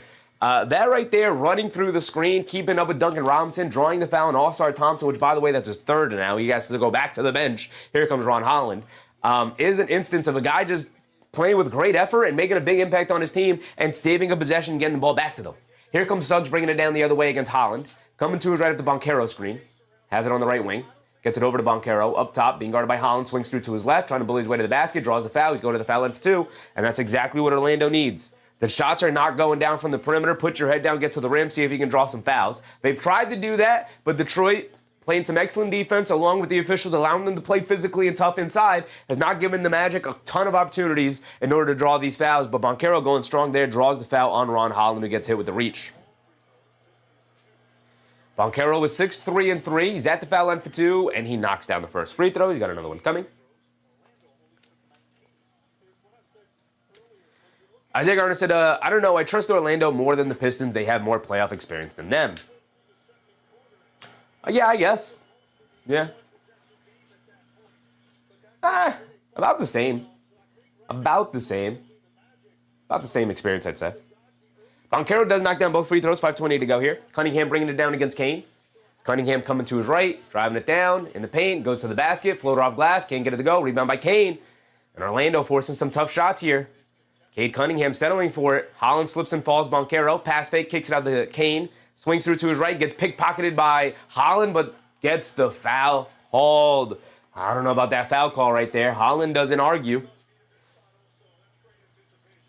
Holland doesn't argue. And that's a break for Orlando. That would have been a run out for Ron Holland for 2 points. And De Silva trying to take advantage, throws up the floater, can't get it to go. Rebounded by Stewart. Quick outlet to Cunningham. They're off and running. Cunningham kicks it out to Robinson. Ran off the line to the paint. Righty layup. Can't get the layup to go. Stewart, the offensive rebound, flips it up and in. 35-32, 3-point game. Here comes Paolo Banchero bringing it down. Being guarded by Tobias Harris. Calling for the screen with De Silva. Banchero crosses over to his left. Pulls it back out. Steps back, pump fakes over Suggs, left wing, no hesitation, 3, deep one, got it to go. Jalen Suggs has the touch tonight from 3, ties it up at 35. Very low scoring game here tonight. Tied at 35 with 4:20 to go. Not the greatest offensive basketball game we've seen, but the defense has been pretty spectacular. Cunningham has it, dancing with it, down the lane in the paint, puts it up, can't get it to go, but a foul on Batase will send Cunningham to the foul line for 2. We got 4:11 to go in this second quarter.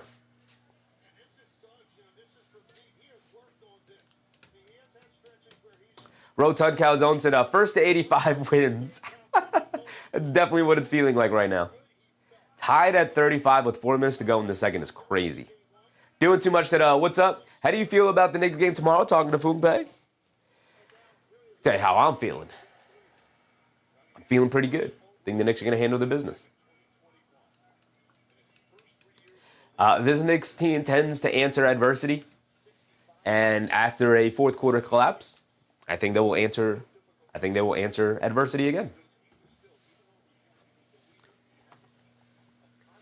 Cunningham misses the second free throw, splits the pair there. Made the first one, misses the second one. 36-35. Here comes the Orlando Magic, bringing it down. Franz Wagner has subbed back in, along with Bane. Suggs has it up top. They got their core four out there, along with Goga Batadze.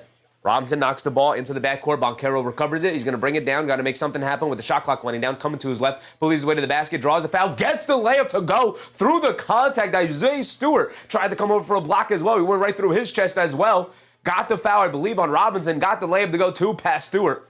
That's exactly what I've consistently been asking for from Paolo Banchero. You're too big, you're too strong, you're too talented to be settling for these little measly mid-range pull-up jumpers. Put your head down, get to the rim, get the layup, draw these fouls, get to the foul line. And Paolo Banchero misses the free throw. These free throws are killing me, y'all. Across the league. Cunningham has it up top, 3:30 to go in this second quarter. Cunningham coming to his right off the Robinson screen, driving it down against Suggs to his left, spins to his right, draws the foul on Jalen Suggs, and he'll send Cade Cunningham to the foul line for 2, unless they call it on the floor here. But I believe it'll be 2 free throws.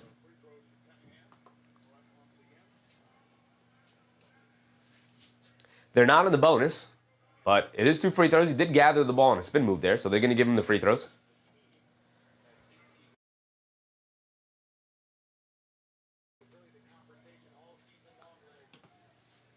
Cunningham knocks down the first one, ties it up at 37. Joseph said Suggs on his game. Really important. Really important. Suggs, I've always intimated, is the most important player on this team. Like, yes, Paolo, Franz Wagner, the 2 best players, probably the leaders.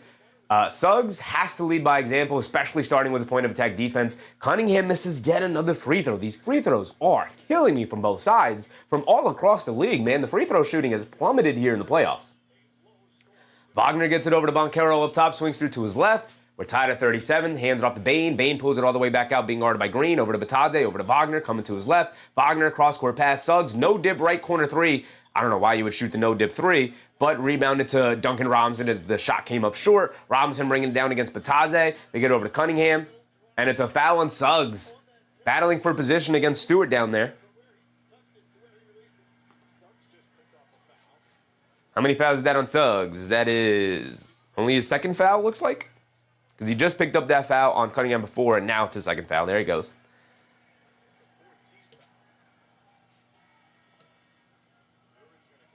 Duran's going to come back in for the final 3-minute stretch. Wendell Carter Jr. also going to sub back in for the final 3-minute stretch here.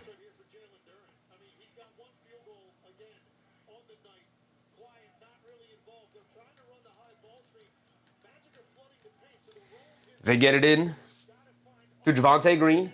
Green gets it over to Harris. Harris up top.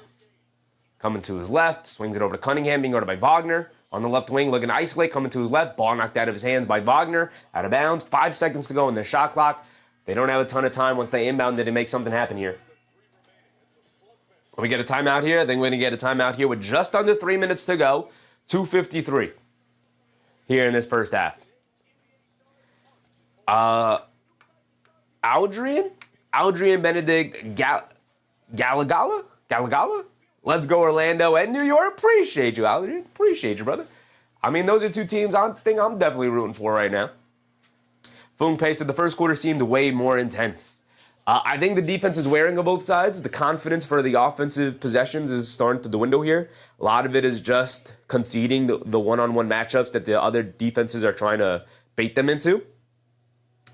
And, yeah, Cunningham has 11. Banchero has 10. Suggs has 13. He's the other guy that has stepped up for the Magic here tonight. But overall, it's been a lot of one-on-one play, some great team defense. Bane 0 for 6 from the field for 1 point. We'll see. We'll see. We'll see what kind of second half he's going to have. It's hard to imagine he's going to have as bad or a worse second half, right? It can only go up from here from Desmond Bane, which is not a great sign for Detroit, but tied at 37 with 3 minutes to go in the second, man. This is a slugfest. A rock fight of all rock fights. Giovanni, what's up, Giovanni? Who is better, Cunningham or Suggs? Cunningham. That's not very close, brother. Cunningham is a MVP candidate. Suggs is a really high-quality role player. Mark Angelo Loretto, what's up, Mark? What is your prediction on this game? Who wins? No bias, only prediction. You can take bias out of it. Bias is inherent in predicting something's going to happen. Because I have to think that Bane is going to play better based off of his reputation. Right? That's a bias. If you're a Detroit fan, you're like, well, we're holding him down. We're not allowing him to get open looks. Right? That would be a Detroit bias. Bias is inherent in sports predictions. So I think Orlando, if they keep this close, I think I trust Orlando as a team to overcome this. But I do trust Cade Cunningham as the best player on the court to maybe overcome this. So I don't know. Could go either way. Lee Cope, what's up, Lee? Bane never touching my slip. I don't know why you would put money on Bane, brother.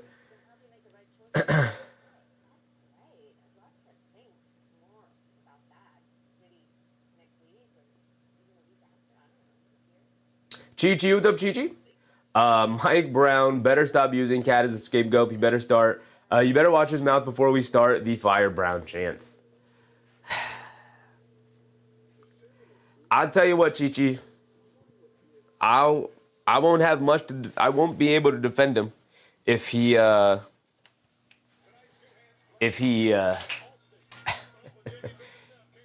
won't have much to be able to defend with Mike Brown if he again goes to lineups consistently that don't involve either Brunson or Towns, man. Can't keep doing that. Can't keep doing that. Durston, what's up, Durston? You said you got to look for Duren. Duren with 2 points, 1 for 4 from the field tonight. Yet again. A pretty disastrous night for Jalen Duren. Andrew Brooks said these games are really close and will be determined by true grit and patience. Some shot making, some patience. Isaiah Garner said, I'm so tight with the Knicks loss. Game 2, Mike Brown and JB lost that game. Yep, the two biggest culprits. Obviously, everybody gets a hand in it. OG Anunoby missed 4 free throws in that game. He also gets a pretty big piece of the pie as well. They lob it atop the Duren, catches in the paint, lays it up and in. Hey, there's a play they ran specifically to get Jalen Duren open down low, and nice pass from Cunningham off the inbound, and he get the layup to go for their big man. They got to wake the big man up if Detroit wants to be able to pull this one out. Suggs up top being guarded by Harris on a switch. They get it to Banchero being guarded by Duncan Robinson. Driving to his left, driving it down, draws the foul on Duncan Robinson. He's going to the foul line for 2. Paolo Banchero getting them into foul trouble, man. Everybody in this starting lineup has a foul. Has at least 1 foul. Thompson, who's not in the game, Javonte Green is in the game for him. He's got 3 fouls.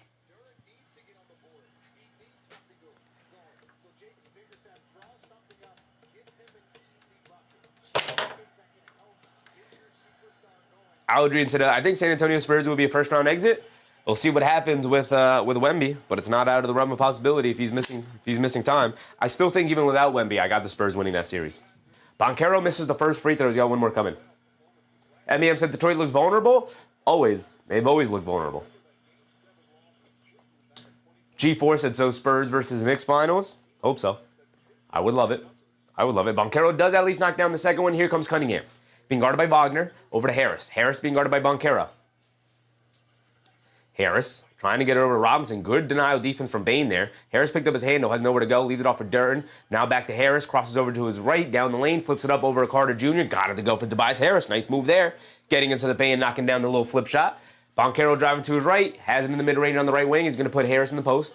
Backing him down, spins away from the double team, kicks out to Bane, a wide open 3 for Desmond Bane, and there you go, Desmond Bane, his first made shot of the night. Great pass from Paolo Banchero there. Drew the double team, knew exactly where Bane was going to be, hit him in stride and knocked down the 3. Under 2 minutes to go here. Cunningham has it up top. We're tied at 41.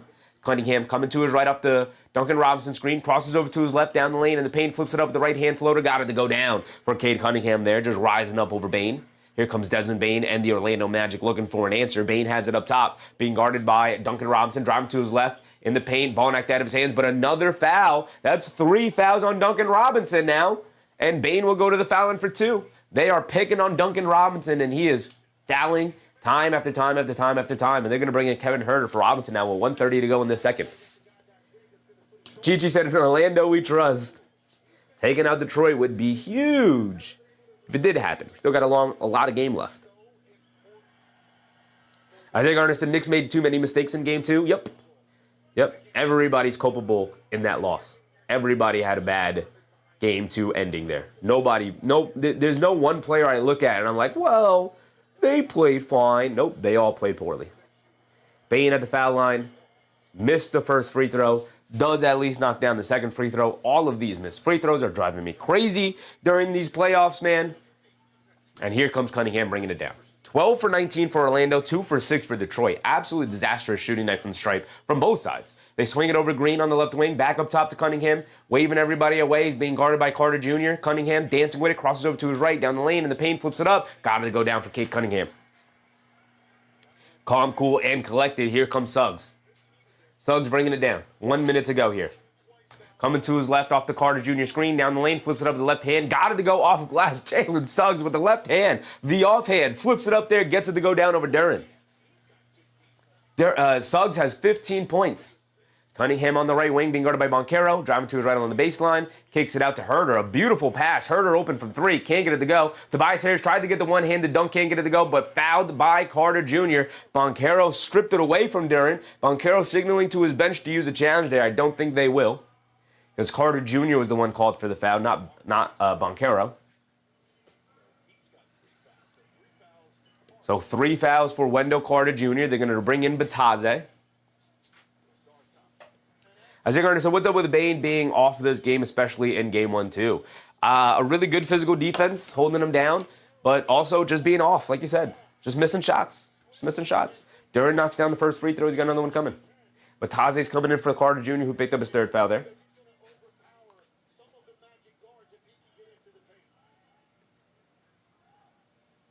Corp X, what's up, Corp? The Pistons team has never been the number 1 seed. They have never had the number 1 bullseye on them before. They are learning how to be the top dog.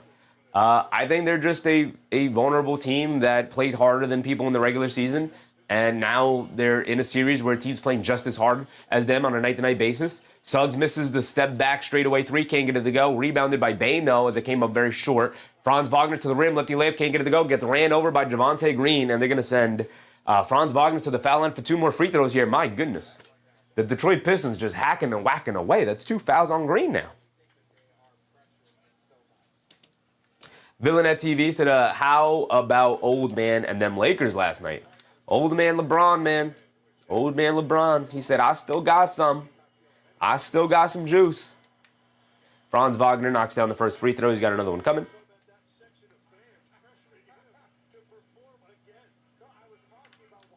Giovanni said, Bane like DeMar DeRozan, no show in the playoffs. Bane has had some playoff performances. Bruce Fowler said, the greater New England is on fire, and NFL HC, NFL head coach, sordid affair. Oh, yeah. The Vrabel Rossini thing. Red Sox last place, currently losing to the Yankees again, and so many concerns with the Celtics. Bad week in Beantown. Hopefully it continues, man. Hopefully it continues. That Philly, we'll see what happens with Embiid. Wagner knocks down both free throws. 17 seconds to go. About a 3-second difference between game clock and shot clock. Cunningham up top being guarded by Wagner. Coming to his right. Bane switches onto him. Cunningham's going to isolate it. Dancing with it. They show a double team. Picks up his handle. Pass fake, inside to Green. Lost the handle on the ball. Great steal. Hit ahead. Wagner pulls up for a 3. You had enough time. Can't get it to go. You had enough time to go to the rim. Wagner misses the pull-up 3, though, but that would be the end of our first half, tied at 46. Leading scorer for the Magic, Jalen Suggs. Leading scorer for the Pistons, of course, Cade Cunningham. Not getting a ton of help again here tonight. We'll see who is going to be able to pull this one off. Here we go. We got ourselves a series, y'all. Just that Mets are a dumpster fire, too. Life is good sometimes. Here said, Cade playing point guard, shooting guard, small forward, power forward, and center. This is crazy. Doing it all. He's got 15, 4, and 3. 15, 4, and 3. Skomberg, what's up, Skomberg? Hope all is well. Let's go Knicks. Should be a good series here. Go Magic. Take them in 7. Take them in 7. Win it. Heck, win it in 5. I don't care. Win it in 4. Sweep them. I don't care. As long as, make it tough or eliminate them. One of the two. Jay said Cade is special. Super special. MVP level player.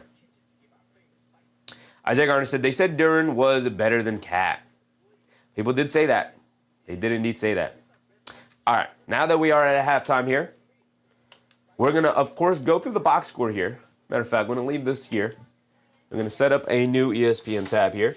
Because what we can do, because we only covered one game yesterday, we can go over the other 2 games that happened. But first, I got to blow my nose. Again, my bad. But the 76ers did take down the Boston Celtics. Of course, we love to see that.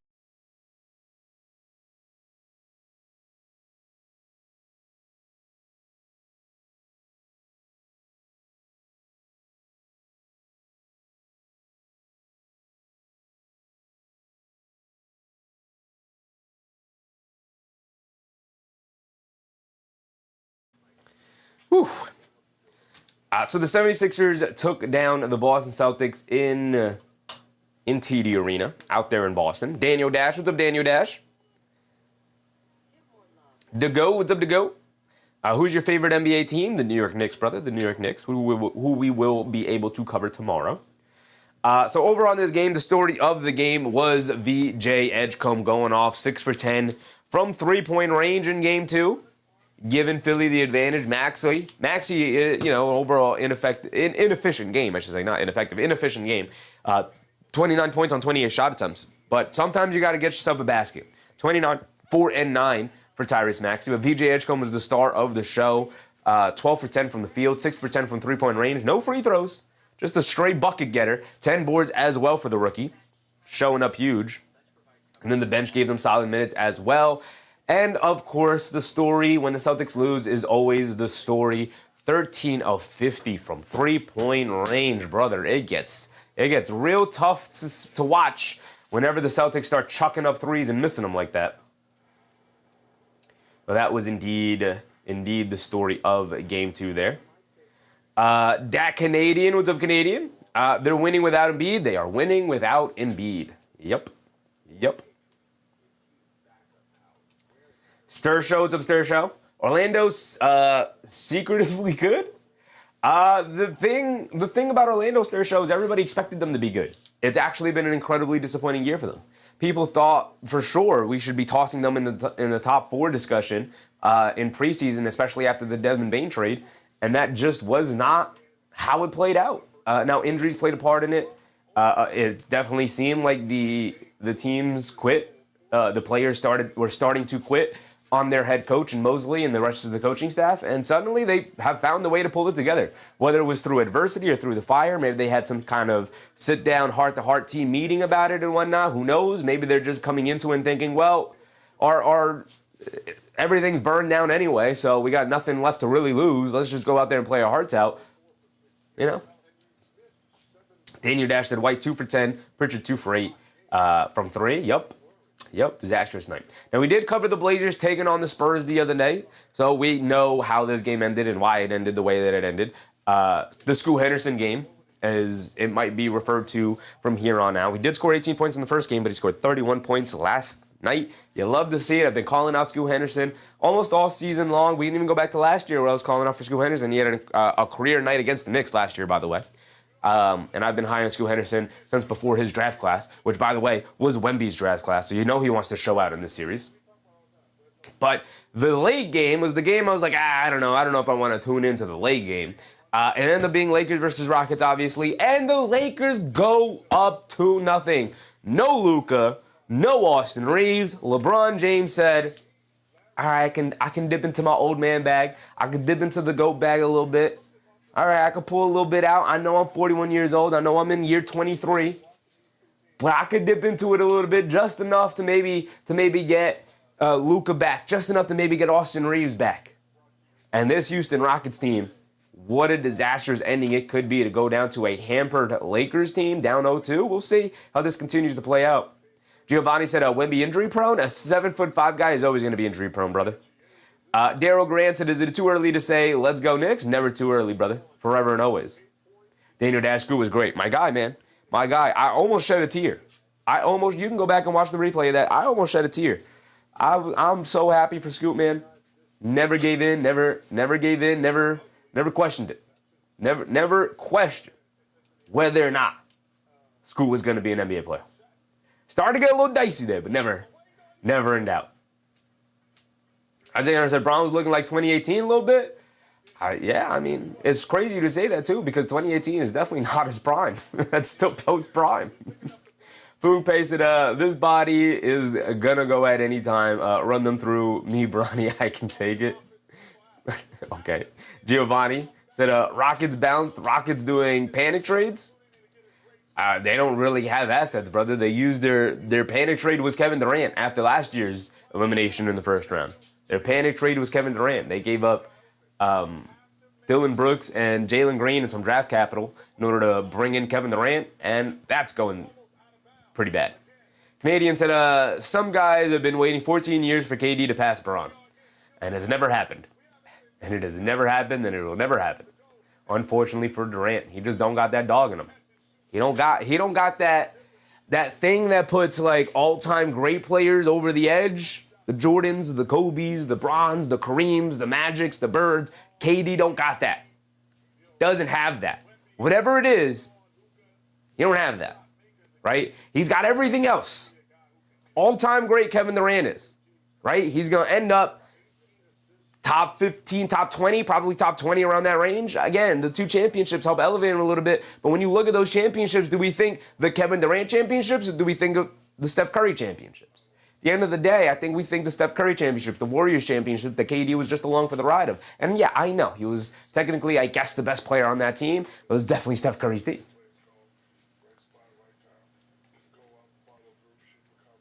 Giovanni said, KD missing the secret sauce. Whatever it is, man. I don't know what it is. Giovanni. Secret sauce, X Factor, It Factor, whatever we want to call it. You don't got it. 9 turnovers. 9 turnovers. And don't hit me. Look at the talent he's playing with. Yeah, I know Kogi, but Amin Thompson, Alperen Sengun, Javaris Smith Jr., and I get it. The spacing is bad.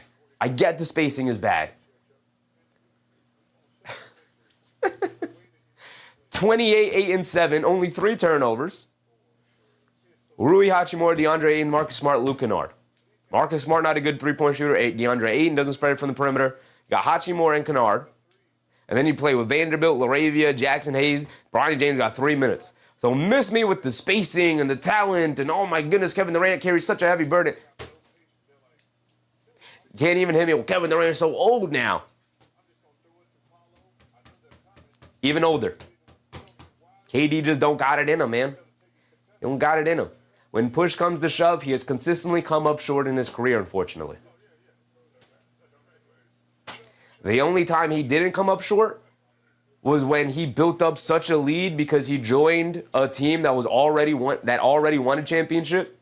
That already was the greatest team ever assembled, or maybe not definitely, but was in the conversation. They went 73-9, lost in the finals to LeBron, and then Kevin Durant was like, "Oh, if I just go there, I easily win the championship.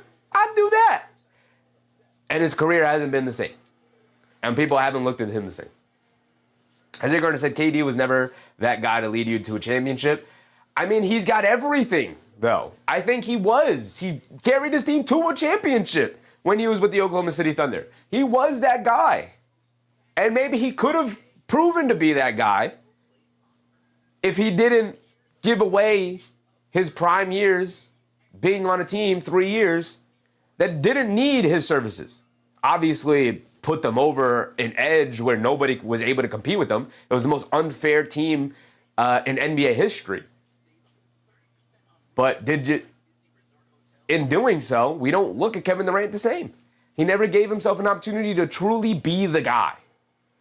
He was just a guy on the team. Original MRTZ with the original, up 10%. Good luck, brother. Good luck. Sons Jen said, I do think it sucks for him that he has a quality point guard and center, and he still ends up having to do it all. Does he have a quality point guard? There is no point guard on this team. The closest thing they have to a point guard comes off the bench in Reed Shepherd, who, by the way, played, how many minutes did he play? 11 minutes last night. And he went 0 for 4 from the field and 0 for 3 from 3. So do they have quality point guard play? Clearly, Ime Udoka doesn't believe so. Amin Thompson is not a point guard. He's a wing, just like his brother. He's a wing. Now, he has some on-ball capabilities and whatnot, but 16, 5, and 9 for All-Star Thompson, playing off-ball is great. He's a connective player, but he ain't no point guard. He ain't setting the offense up. He ain't putting guys in position. He ain't delivering the ball where it needs to go. It's not what he does. It's not what he does. He's an off-ball player. He brings the ball down and then gives it to KD, or most of the time KD's bringing the ball down because he's not a point guard, unfortunately for him. 42 minutes. They got him Fred VanVleet, and then he got injured. No Fred VanVleet all season long. And then Steven Adams goes down about halfway through the season, and that just sapped away their team identity in battling on the boards. Now, they still are a dominant rebounding team, but not to the degree that they were with Steven Adams. You said Fred VanVleet is their point guard, and he hasn't been available all year. Why are we talking about Fred VanVleet? He's been injured. We know this. Christian Blades was a Christian. I think you're right, KD is a true hooper, but not a leader, as he says himself. Yeah, I mean, even past the leader thing, though, like, true hooper, sure, but when push comes to shove, we could throw all the leadership stuff out the window. Go win me the basketball game. You don't need to be a leader to go win me a basketball game. Kevin Durant has not been able to do that, particularly since the end of his OKC tenure, where he blew the 3-1 lead to the Warriors, then joined the Warriors, and he just has not been that guy because he never needed to be that guy again and just never truly developed that part of his game and just kind of let it go. 9 turnovers. 9 turnovers is rough. Now, look, we'll see how this series continues to play out. They lost both games on the road. We'll see what happens in Houston. See what happens. Yours said, so stop acting like they're contenders. With him, they're contenders. They'll be fine next year. You keep hoping, you keep hoping, brother. Steven Adams hasn't had a healthy season in like 5 years. You think he's going to be healthy next year again? Fred VanVleet coming off an ACL, you think he's going to be exactly the same? Another year of Kevin Durant? After the tumultuous chemistry season that they had? We'll see what they do to this roster because you get eliminated in the first round. I highly doubt they're going to be like, yeah, we'll just run it back next year. No, we'll keep everything the same. We're just going to run it back next year. We'll see. We'll see. Doing too much said KD went to the Rockets for that bag, no taxes. He could care less if he wins another chip at this point. He said himself that he just wants to hoop. Yeah, I've seen all those quotes, and that's fine. He feels like he's cemented in the history books with the 2 championships, and that's fine. And he's probably right. But, we come out of these games and we look at it and we go, old man Kevin Durant versus old man LeBron. And old man LeBron's digging into the reserves, finding ways to pull the game out. While Kevin Durant is fading as the game goes on. 9 turnovers. You said he's not the problem? How's that locker room looking, brother? How's that chemistry looking? How'd it look in Phoenix when Kevin Durant was there? How'd it look in Brooklyn when Kevin Durant was there? How'd it look in Golden State by the time he got ran out of the building? Everywhere Kevin Durant goes, man, the locker room falls apart. It's hard to think it's anything but him. You said, sounds personal. KD always been that guy. He took Steph MVP twice. Steph was an MVP without Kevin Durant. He won a championship, 2 championships without Kevin Durant. What has Kevin Durant done without Steph Curry? I'll wait. KD, doing too much that KD is a team killer. Man, that locker room stuff came out and that team plummeted. You said, so we're going to ignore the Şengün performance? Şengün, what did he end up with? 20 points on 20 shot attempts, 11 boards, 5 assists, 4 steals, 2 turnovers. It wasn't great. Yeah. It wasn't great, brother. You just said, sounds personal? Criticism is never personal, brother. Just because I criticize Kevin Durant is not personal. Never been personal, never be personal. I don't know Kevin Durant. I don't care about Kevin Durant. Doesn't matter to me. Never played for my franchise. But when you look at the totality of his career, everything that I said is factual. Every place that he's been, the locker room has fallen apart. What part is not true? Kevin Durant is going down in the record books as one of the greatest players of all time. But he is removing himself out of top 10 conversations. He is removing himself. It's never personal. If you don't understand what criticism versus criticizing a personal player is, brother, I'm criticizing his basketball on court. 9 turnovers? Talking about the things that have happened in his career? How does that sound personal? You said KD is better than the whole Knicks team? Okay, brother. Christian Blaze said, woke up to Sheffy preaching? Dana Dashley's averaging 30 points per game? How many turnovers is he averaging? What is he looking like in this series so far? First game back, off the knee injury. They said the Rockets lost in the first game. They didn't have Kevin Durant. Kevin Durant came back. It looked just as bad. Maybe even a little bit worse. You said we're not buying the KD thing? Buying what? I haven't given a hard opinion. Everything I said was factual. What are we not buying?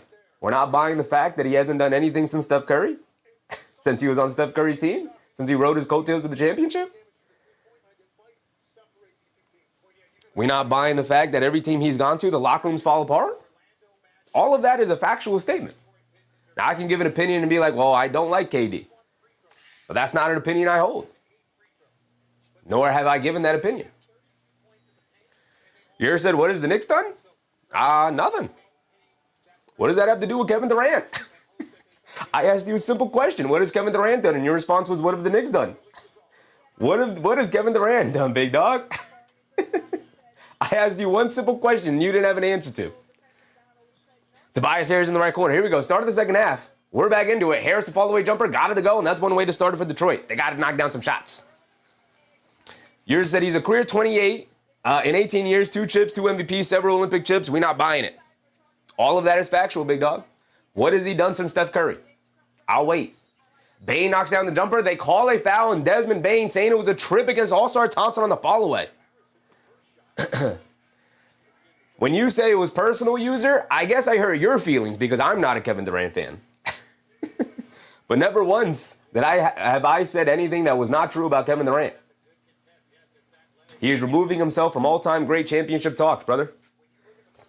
But never mind that. We're back into a game here. They call a foul on the lob inside the Durn. They say the Magic held. You said everything we're saying are factual as well about KD. And I never disagreed once. You're right. Everything you said is factual. Everything I said is factual. Which is why the conversation about Kevin Durant is going to be complicated because he's removing himself from top 10 all-time conversations.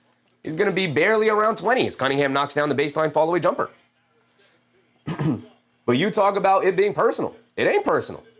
Just because you're a great individual does not mean that you have helped your team win a basketball championship past the Warriors years. Nothing I said is wrong. Nothing you said is wrong. The only thing you said that was wrong was that it was personal. No, it ain't. No, it ain't. Just because I don't like your favorite player, or just because I'm not buying into the fact that your favorite player is not as good as maybe you think he is, does not mean that it's personal at all. Cunningham, a nice inside pass to Duran. Here come the Pistons. Shot out of a cannon. Let me lock into the game. Banchero has it up top, being guarded by Harris. Coming to his left. Pistons come out with their hair on fire. Let's see how Orlando responds. Picks up his handle. He's got nowhere to go. Gets it out to Bane. Bane up top, being guarded by Robinson. Bane finally knocked down to 3 to end the first half. Bane spins after a tumultuous first half. Tries to kick it out to Franz Wagner. Gets picked off by Cunningham. Dribbling it down in the paint. Throws up the floater. Got it to go down. And the foul. Cade Cunningham and the Pistons trying to run the Orlando Magic off the court. They said, hold on. Let's lock in. This should not be as close of a game and as close of a series as it has been. Let's lock in. And Cade Cunningham is setting the tone right now to start the second half. Christian Blaze said, damn, y'all know KD himself said he isn't a leader? Literally out of the horse's mouth. Y'all defending somebody who doesn't want to be defended.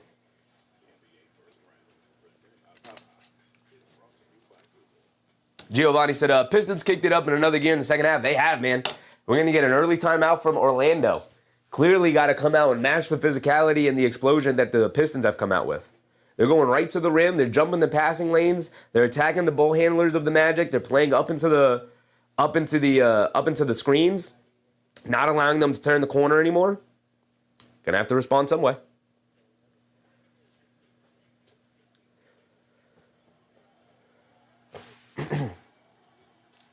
Yours said, KD, you give your favorite player 30 on a sick night? See, the difference between you and me here is that your favorite player is Kevin Durant. My favorite player is Mitchell Robinson.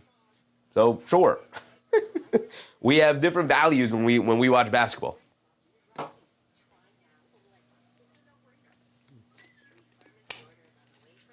Right? Your favorite players are the conventional star players. My favorite players are the Mitchell Robinsons of the world, the Deuce McBrides of the world. Christian Blaze said, are you doing half of the next game? OKC should blow the Suns out. No, for that reason, Christian Blaze, we're not going to do tonight's game of the Thunder taking on the Suns. But we will be live tomorrow for 2 games because I do believe they are going to be very good, entertaining games. We will be watching, obviously, our Knicks game. And then right after is going to be the Denver Nuggets taking on the Minnesota Timberwolves again. So only one game yesterday, only one game today, but we do have the doubleheader tomorrow. Daniel Dash, my favorite player is Leonard Myers. Freeway Hustler said, KD fans just as sensitive as he is? Hands up, brother, hands up. Might be a reason why you like KD so much. Reminds you of yourself. Skomberg said, just let him be delusional like we are as Knicks fans. There's nothing you can say to me that will break my Knicks championship ambitions. Yeah. I'm not trying to change his mind. I'm not trying to change anybody's mind. You can love who you love. Absolutely. Absolutely. There's nothing wrong with KD being your favorite player. KD is, like I said, one of the all-time greats. All I simply said is he's removing himself from Tom Ted conversations with the way he's played in the second half of his career.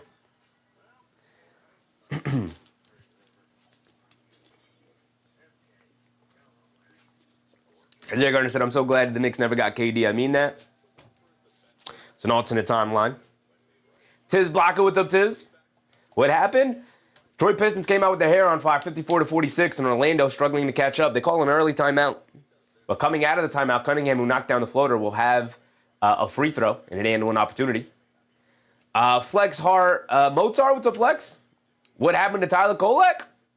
Nothing happened to Tyler Kolek. He's on the bench. Behind Clarkson, behind Alvarado. Kolek is solid but inconsistent.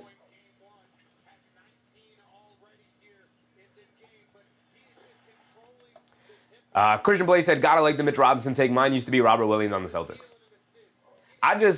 Listen, Jalen Brunson's not even one of my 5 favorite players on the Knicks. Not even one of my 5. Same with Karl Anthony Towns. I've never been the kind of person to be like, oh yeah, the best player on the team, that's my favorite player. That's never been me, right? When I was a kid, maybe. But once you get older and you watch more basketball, like my favorite player on this Pistons team, probably All-Star Thompson. You know? That's just me, though. That's just me. Suggs gets knocked in the face, no foul called. They get over to Wagner.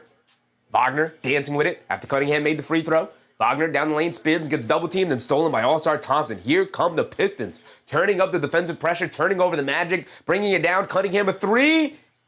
Almost airballed. The careens off the side of the rim. Harris able to pick it up, leaves it off for Robinson. A wide-open 3 in the relocation. In and out, can't get it to go. Rebound knocked loose. Wagner off of Franz Wagner. He can't get to it, and it's going to stay here with Detroit. Flex said Tyler is a bucket for sure. Is he a bucket in the NBA, brother? Maybe the G League. Maybe the G League. Listen, I wouldn't mind if they went to Tyler Kolek at some point to give him an opportunity here, but I definitely would not. I'm not calling for it, but I wouldn't mind if we did see it. Cunningham up top, coming off the Durant screen, kicks it out to Harris, takes the lane in the paint, throws up the floater, got it to go. And just like that, we got a double-digit lead for the Pistons, the first double-digit lead for the Pistons of the series. 9 minutes to go in this third quarter. 11-0 run for the Pistons to take the 11-point lead. It's been 11-0 so far to start the third. Banchero has it at the top. They've done this so many times in the regular season. Their defense leaning the offense. A step back 3 for Desmond Bane. He got it to go. Desmond Bane saw one go through the basket. to end the first half. Let's see if he can continue that momentum here in the second half. He knocks down his first shot attempt, it being a three. Cunningham up top, being guarded by Wagner, coming to his right, lobs it down low to Duren in the paint, leaves it off for Thompson for the two-handed slam. And again, we saw that in the first half, a tried and true play. If Cunningham can get that lob over the top of Duren, you have All-Star Thompson cutting across the baseline as the defense usually converges on Duren in the paint.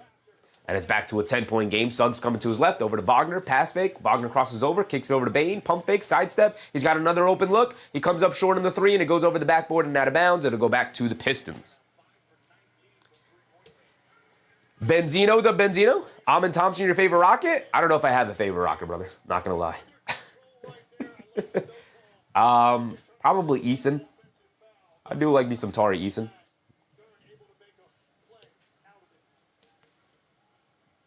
Bruce Valentine, I certainly hope I don't have to dodge the internet and highlights Friday morning. Yeah, me too. Duren has it up top, being guarded by Carter Jr., hands it off to Cunningham. Cunningham swings through to his right, off the screen, loses the handle on the ball, but a foul is called, and that's Carter Jr.'s fourth foul. He's going to have to come back out of the game. It's his fourth. That's his fourth. 8 minutes to go here. Judge, that said, Kolik won't work in the playoffs unless injuries or blowouts. Yeah. Most likely, we'll see. Side out of bounds here. They don't give it to him in the act of shooting. Carter Jr. will remain in the game with the 4 fouls. Robinson down the lane, kicks out to Harris. Pump fakes. Takes the baseline, mid-range pull-up jumper. Got it to go for Tobias Harris. Having himself a heck of a night tonight. 6 for 8 from the field for 12 points. And we're under 8 minutes to go here. And it has been all Detroit in this second half. Paolo Banchero down the lane at the foul line.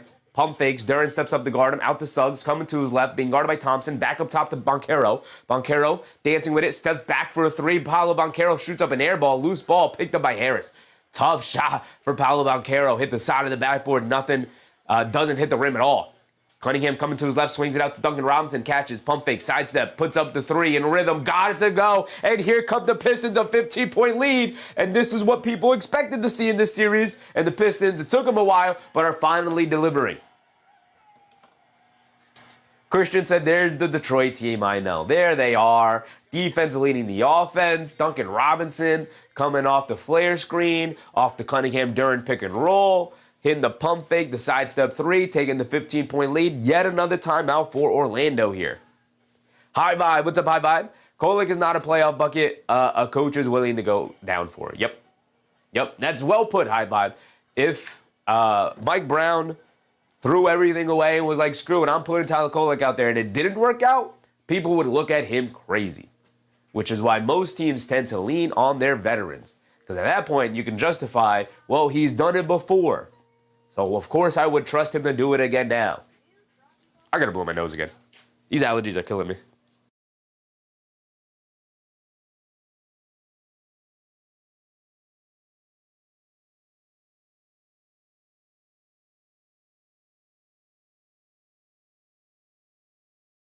Whew.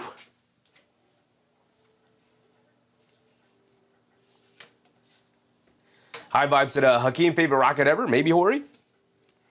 Robert Horry. Big shot Bob.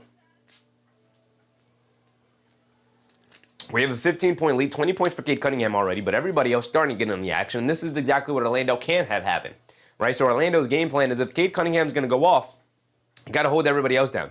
You got Duncan Robinson knocking down another three. You got Tobias Harris going off here, 6 for 8 from the field, 12 points, 7 boards for him. And Cunningham still doing his thing, 8 for 13 from the field for 20 points. Right? And Orlando's offense is just falling apart. They got nothing going on for themselves overall. We go over the team stats, something we did not look at halftime because we were too busy having discussions about Kevin Durant. But the Orlando Magic, 15 for 47 from the field. This is putrid. And a couple of made baskets here has definitely helped elevate the Pistons offense here, but this is putrid. You are not beating the Washington Wizards shooting like this, let alone the Detroit Pistons here tonight. 5 for 20 from 3 is rough. 4 for 17, just as rough for the Pistons over there. Not doing much better. The free throws have helped salvage the game for the most part for Orlando here, but if they can't find a way to knock down some shots, they're going to go down swinging here against the Pistons. Blocks are 4 to 8. My goodness, they're just swatting them out of there. Turnovers 13 to 12. Pretty much everything is around tied. Points in the paint, actually. 42 for Detroit, only 18 for Orlando. A complete shift in game one. Most of the points in the paint favored Orlando in game one.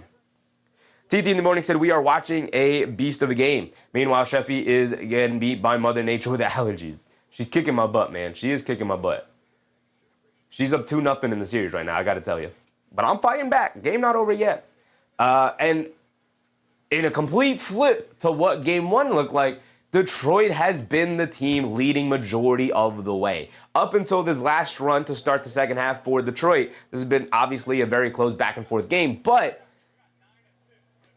they've only led 3% of the game up to that point. So again, all night long, playing from behind, trying to play catch up.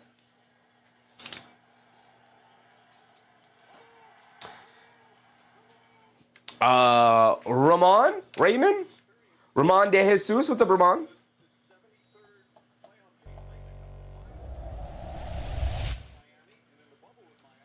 All right, here we go.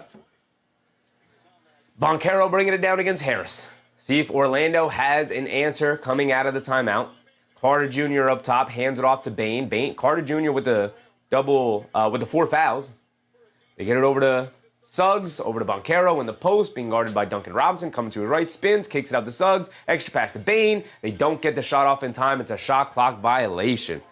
Incredible defense continues here for the Detroit Pistons. 5 minutes have gone by in this quarter, and Orlando has scored 3 points, courtesy of a Desmond Bane 3-point make. That is it. Detroit is shutting the water off of Orlando right now. They get over to Tobias Harris, wide open, pick and pop, midi jumper. Can't get it to go, though. Rebounded by Carter Jr. Here comes Banchero bringing it down. He has it up top, coming to his right, trying to bully his way to the basket. He gets all the way to the rim. Can't get the layup to go. No fouls called. Excellent defense from the Pistons. Good job from the officials not to give him the foul. They get it over to Duncan Robinson, left wing 3, and the explosion continues. 49 to 67. And then all-star Thompson knocks the ball away from Suggs. He goes the other way for the big 2 to stay for the 20-point lead. And the crowd is going crazy. The roof is about to blow off the building right now. Orlando has to be able to find a way to steady the ship right now. They're already coming off an early timeout. 2 timeouts already called in this quarter. They can't afford to call another one right now. Carter Jr. fires up a 3 and misses it.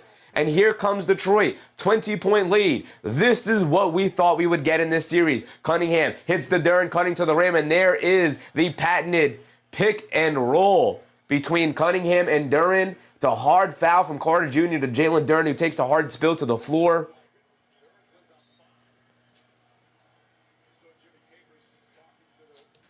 Here we go. Namar, what's up, Namar?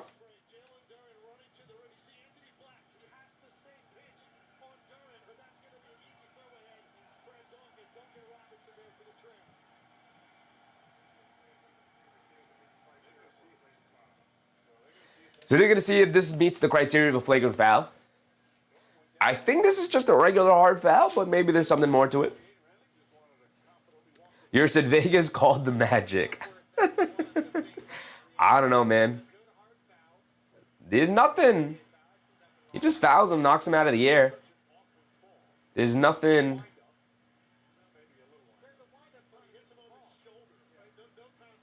There's nothing overly aggressive about that from Carter Jr. He goes up, he whacks at the ball, he gets a lot of arm. He doesn't knock him, like pull him to the floor. He knocks him to the ground, obviously, because both players jump up into the air. It's just, 2 dudes hovering around 7 feet tall, jumping up and meeting in the air, and one guy gets knocked over, momentum carries him to the floor. I think that's a regular common foul. But let's see.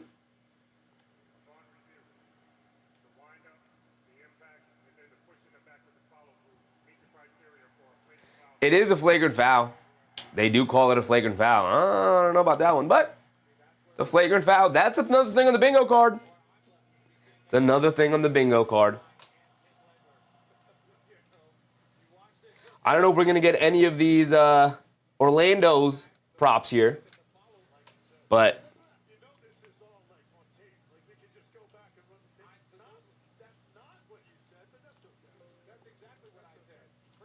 I don't know if we're going to get any of these Orlando props with the way this game is going. Banchero for 30, he's got 11.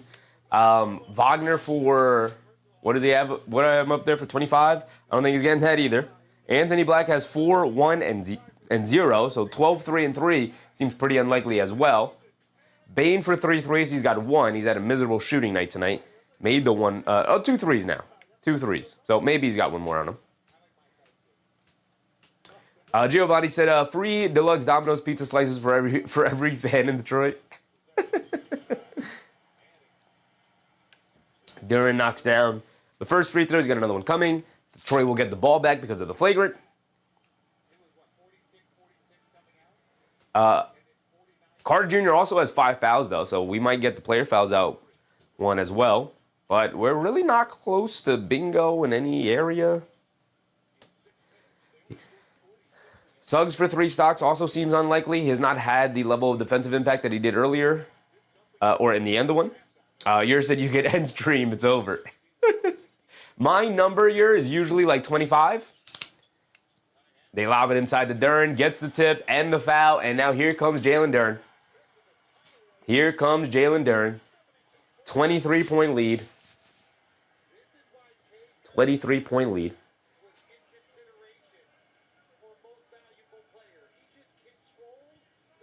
You're right. You're right here. I mean, this one is over because Orlando's offense has been terrible. There's no way they're going to find enough offense to make this comeback happen. But 25 is my marker. Duran's at the foul line. It can make it 24.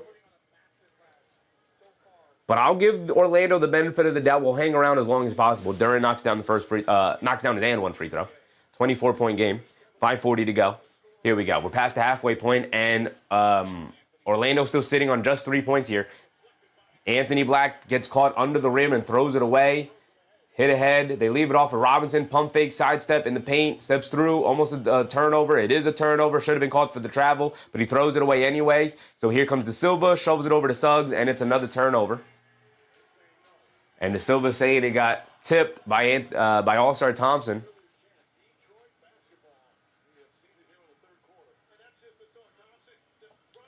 Francis Casello. What's up, Francis? Not what's up, not what happened? Here come the Pistons, man. Duran misses the lefty flip shot. Here comes Banchero bringing it down the other way. Banchero pushing the pace, crossing over, swings through, down the lane, leans in, kicks it out. Suggs wide open right wing 3. Suggs can't get it to go. Battle for the rebound. Banchero had it, lost it. De Silva able to pick it up. Kicks it out to Banchero. Banchero being guarded by Javonte Green. Jab step, coming to his left, getting to the rim, gets stripped. Thompson picks it up, loose ball, but a foul on Banchero.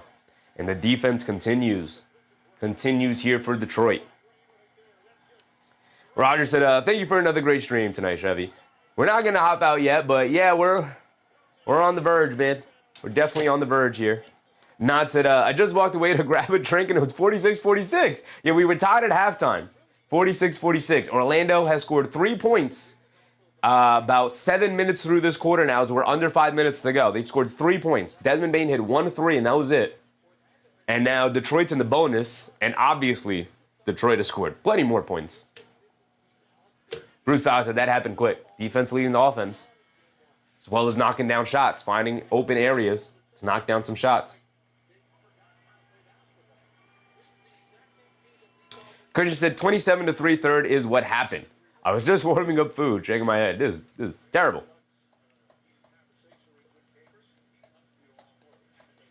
Sonny Jess said, I'm sorry the trees babies mistakenly found your way into your upper respiratory system. Yeah, I don't know if it's a mistake, man. I feel like they target me. Suggs driving into the rim, gets swatted out of there by Isaiah Stewart. Suggs tried to get the poster dunk. Suggs gets a floater in the foul? No, it's a foul on the Orlando Magic. Isaiah Stewart gets the big block on Jalen Suggs, who tried to go to the rim for a big one-handed hammer.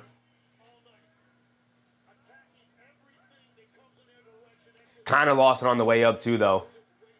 It's a great block. Actually, you know what? That's just a great block from Stewart.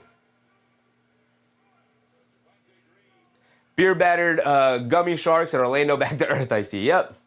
And now we could start the discussions of what Orlando does with Jamal Mosley. Javonte Green knocks down the first free throw. They're in the bonus. There is a 26-point lead now. It was already a 25. Now it's 26. 3 points in this quarter is insane.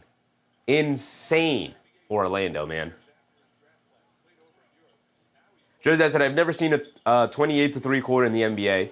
It has to be a record. 30-3 now. After the 2 made free throws. Yup. 25-point lead. Banchero puts up the jumper, can't get it to go. Battle for the rebound. Batadze picks it up. Lefty flip shot, can't get it to go, but a foul on Stewart will send him to the foul line for 2. Giovanni said, Magic came out and crapped the bed in the second half. Those skid marks are unreal. The skid marks is crazy. So the only way we could catch bingo, let's look at it. It can't involve anything going on with the Orlando Magic. I can tell you that. No Banchero 30, no Wagner for 25. Suggs for 3 stocks, not going to happen. He hasn't had one tonight. As Batazzi's at the foul line for 2, he misses a free throw. They're still stuck on 3 points, man. Bane for 3 threes, he's got 2, maybe. 4-point play, maybe. Double-double, nobody on the verge of a double-double. Looks like Cunningham's got 20 and 8. I guess we could keep an eye out for him. Duran for 25. I don't know what he ended up with after this third quarter, but we could take a look at that as well. Vic, what's up, Vic? What happened?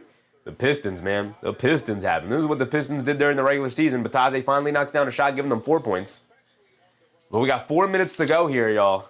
Orlando better get their act together. They better score at least, 15 points, I guess. I don't know. That's got to be, the bare minimum. Sons Jen said, that's unfortunate. I'm pretty sure Schrodinger's trees don't want to end that way. Beer Batter said, is Banchero in his ISO bag? I mean, kind of. Orlando's just been terrible offensively. Nobody's played well offensively for Orlando. It's not a Banchero thing. It's everybody. It's Wagner. It's Suggs. It's Carter Jr. It's De Silva. It's Black. It's Batadze. Nobody's had a good offensive game. It's Desmond Bane, who's had a terrible shooting night. Harris gets it out to Isaiah Stewart. Gets it over to Cunningham. Cunningham coming to his left, driving it down in the lane, gets caught in the air, throws it away. Good defense from Orlando. Banchero hit ahead to Suggs, 1 man to beat. He's going to throw up the floater over Stewart there, knocks it down. Michael Coleman, what's up, Michael? Go Tigers? Go Tigers. Shout out PMI. Shout out pretty much it. Go Tigers. If you know, you know.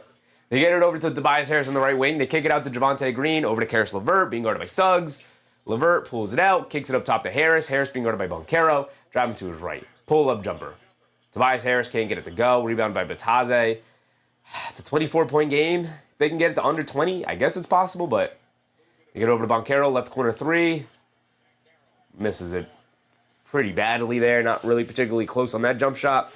And I stopped the timer. Why did I stop the timer? Approaching the 3-minute mark here. They're stuck on 4 points, guys. Or 6 points. I'm sorry. They're stuck on 6 points. They got 6 points in this quarter. Cunningham coming to his left, swings it out. Javonte Green standing there by himself. Can't get the 3 to go. Rebounded by Anthony Black. Anthony Black up top. Coming to his right against Cunningham. Puts up the mid-range jumper. Way off on that one. Rebounded by Green. Here comes Cunningham. Cunningham gets it over to Stewart. Stewart will put up the straightaway 3. Stewart will knock it down. When it rains, it pours. When it rains, it pours. 2:30 to go. Are we going to get another timeout here? What was the whistle? No, we're going to stay in here. 33-6 quarter. A disastrous quarter for Orlando here. Mindset John, what's up, Mindset John?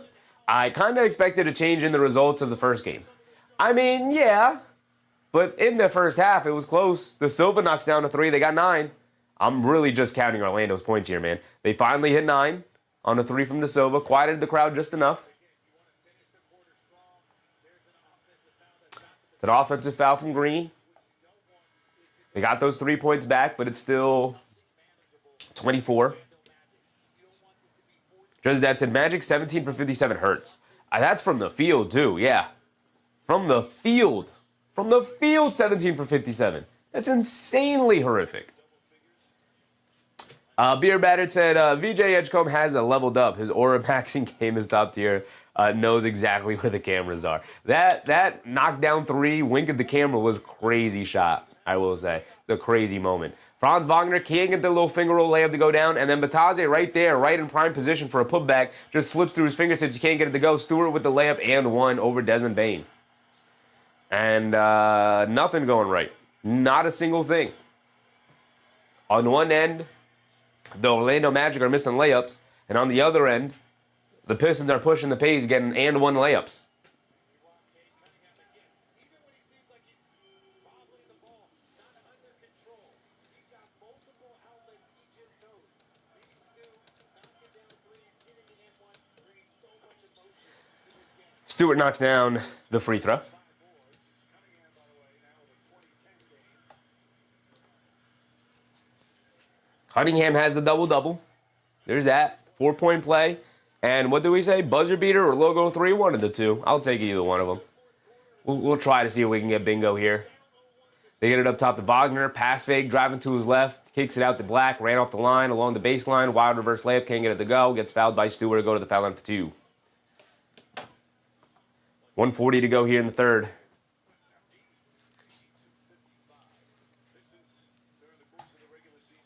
It is a 27-point beatdown. Rose said something happened in the locker room at the half. I don't think anything particularly happened. I just think Detroit was like, can we play better? And I think everybody was like, all right, we got to play better. And they came out and they just played better. I'm sure they made some adjustments, for sure. Orlando, not as attentive to detail as they were in the first game. And when you're not as attentive to detail in the playoffs, it hurts you. Chew, what's up, Chew? Appreciate you, brother. Hope you're having a good time today. Pie Chew? Appreciate you. Yen Pie Chew? Appreciate you, brother. Just that today, have you ever watched AEW? I've never watched a full show. I've seen bits and portions here and there and mostly keep up with it through the internet. I don't really watch any wrestling show. I kind of just keep up with what's going on through the internet. Like, I'll look up, like, hey, what happened in wrestling today? And then I was like, oh, okay, yeah, that's pretty cool. I just have a hard time sitting through an entire show. It's too many ads nowadays. Tobias Harris, the fall-away baseline jumper, can't get it to go. Anthony Black split the free throws. 26-point game. Wagner bringing it down. Crossing over in the lane. Floater off glass. Got it to go for Franz. Yanks about to shut out the Boston Red Sox. You love to see it. You'll love to see it. Things you love to see. Boston in turmoil. That's what we love. Stewart has it up top, being guarded by Bataze. Pulling it out. Leaves it off to Levert. Driving to his left. Down the lane. In the paint. Layup. Can't get it to go. Rebound. It's a loose ball foul, and Danish Jenkins there. So the ball's going to go back to Orlando. They're down by 24 points here. Just that said, AEW is on with why I'm asking. I haven't watched. Yeah, I haven't really watched either. I'll keep up with it when something interesting is happening or anything like that. I think the biggest thing for me was they made shots immediately out of the locker room. And I think for me, that settled them down. So Desmond Bain is at the foul line for 2. They're in the bonus. Bain knocks down the free throw. He's got one more coming. Giovanni said, Magic said, oh, you want, oh yeah, we want Mosley fired. Let's play second half where we don't need to shower after the game. Bain knocks down both free throws. It's a 22-point game. Stopping a score. Get it to 20, get it to 18. It's a disastrous quarter here. But maybe you could have just as dominant of a fourth quarter. I mean, this is the belief you got to have in yourself if you want to make a comeback happen. It's 22. Tobias Harris has it up top, being guarded by Wagner. Hands it off to Danish Jenkins, coming to his right. Down the lane, puts up the little fall-away jumper, rattles it in. There you go, Danish Jenkins getting unlocked a little bit there. Well, you don't want to see if you're Orlando.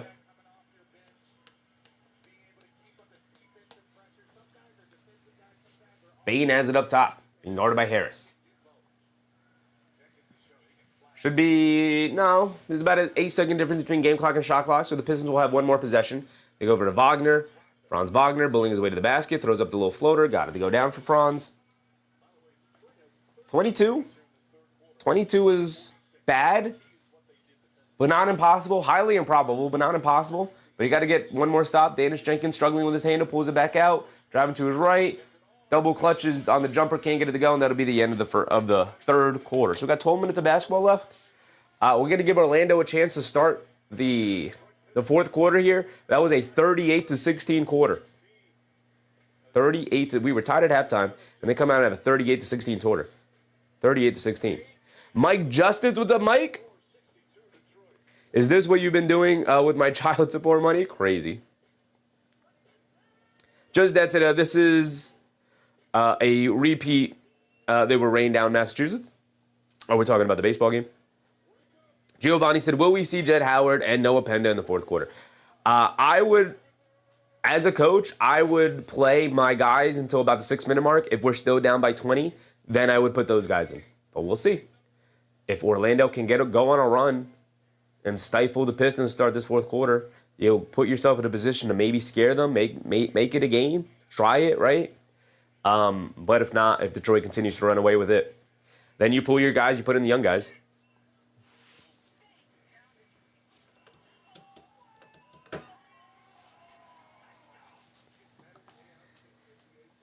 As far as our bingo card going, we could take a look real quick. We do have the double-double from Cunningham.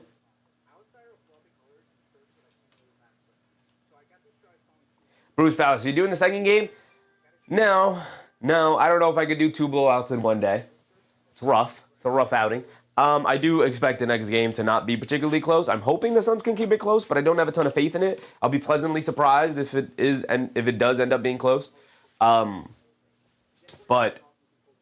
we're going to do the one game today. We're going to be live for the 2 games tomorrow because both of those games I'm very confident will be good, entertaining games. Of course, our Knicks game, and then right after is the Nuggets-Timberwolves game. So we'll do the doubleheader then tomorrow. Sons Jen said, you are right, but a very mean person. It's not my fault. Listen, Sons Jen. I'd probably have the same opinion if it were almost any other team. Almost. The Thunder are just too good, man. Thunder are just too good. Let's go right to here, to the Detroit Pistons box score. So Tobias Harris has 12. I need him for 15. He needs 3 more points. Cade Cunningham has 20 points. He does have the double-doubles. Let's fill that in here. Nobody's fouled out yet. Carter Jr. got 5 fouls. He's the closest to doing it. Off the bench, Isaiah Stewart. He's got 10. Do I have anything for Stewart? No. Robinson, 3 threes. Duncan Robinson has 3 threes. There's another one. Thompson for 3 stocks. What are we looking at? All-Star Thompson. He did pick up a couple of steals there. All-Star Thompson. I'm standing right in front of it. Let me go stand over here. My bad. All-Star Thompson is what? I need him for 3 steals or 3 stocks? 3 stocks for All-Star Thompson. Here, Thompson. Where you at? Down here. He's got 2 steals on a block. All-Star Thompson with 3 stocks. It's another one here on the bingo card. All right.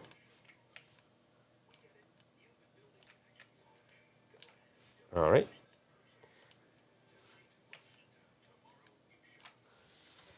So we have All-Star Thompson for 3 stocks. What else do we have? Daniel Dash said, I'm back, time for a session.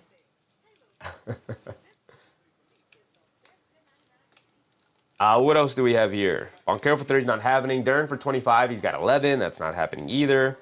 Do we have a successful challenge? Do we have a failed challenge? No, we had a couple of reviews, but nothing that were a challenge. No goaltend, no 4-point play, no logo 3. Anthony Black not getting that. Wagner not getting that. No failed challenge, no triple-double yet. So Black down the lane, misses the floater. Battle for the loose ball rebound. Harris able to grab it, and he'll bring it down the other way. All right, so we filled in a couple of things on a bingo card here, but still not particularly close to any bingos here. So we'll update that. Filled in 3 spots, but not particularly close. Bataze picks up a steal on Duran. Bane bringing it down the other way. Euros at the paint. Tries to get the reverse layup, but blocked by Cunningham. Gets fouled. He's going to the foul line for 2. All right, they can cut it to 20. They can cut it to 20.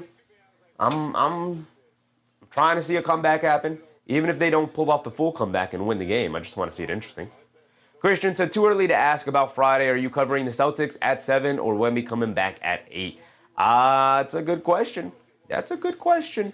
I think we're still going to cover Wemby, a possible Wemby game. I still think that's probably going to end up being the better game, Spurs versus Blazers, but maybe we'll cover 76ers Celtics, maybe. We'll see. We'll see. Jay Lopez, what's up, Jay Lopez? This should be an early stream. I think it's over. It might be over. I'm going to give Orlando a chance to make it interesting. Not that I think they could pull off a full 22-point fourth quarter comeback against this Pistons team, but they can make it interesting. Loose ball, stolen by the Magic. They swing it over to Bataze down the lane, and he turns it over and gives it right back. Come on, Goga Bataze. Giovanni said, Wemby is concussed after hitting his head on the hard court. Yep. I don't know what protocol is in the NBA, but I assume he's not going to play in the next game. But we'll see. We'll see. It's definitely going to be one of those two games we cover. A missed shot by Cunningham. Here comes Wagner. Wagner on the right wing. Got to chip away at the lead. You're not going to get it all in one shot, so you might as well continue to attack the basket. Throws up the floater, comes up short. But he gets the friendly bounce off the front of the rim. He gets it to go down. And a timeout for the Pistons. Good timeout for Bickerstaff. He senses it. He can sense it. It is 66-84. It's an 18-point game.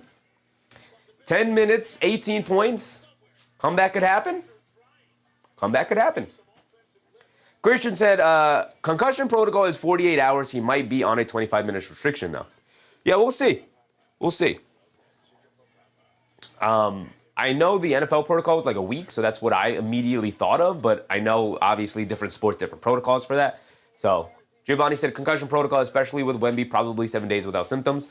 I mean, that's definitely, I think that is the NFL protocol is a week without symptoms, but I don't know what the NBA protocol is. Different sports, different protocols, different rules and whatnot, so I don't know. We'll learn more about it tomorrow going into the game, so we're either doing the 76ers Celtics game or we're doing the Blazers Spurs game. I think I'd rather do the Blazers Spurs, but if Wemby's not playing, that might make it a little bit more even of a toss-up. Maybe we put it in the chat. This is what we're going to do tomorrow, Christian. We'll wait, obviously, until the Knicks game. We'll put it in the chat for everybody to vote on. And then whatever the community decides is what we'll do. That's what we might do. Because I don't mind covering either game, but we might do that. Daniel Dash said, what about the x-ray? I haven't heard anything about Wemby, and there has been no updates to my phone, which tells me, no ESPN updates or anything like that. Let me double check. Yeah, no ESPN updates or anything like that. So I assume all the x-rays came back negative and he's fine.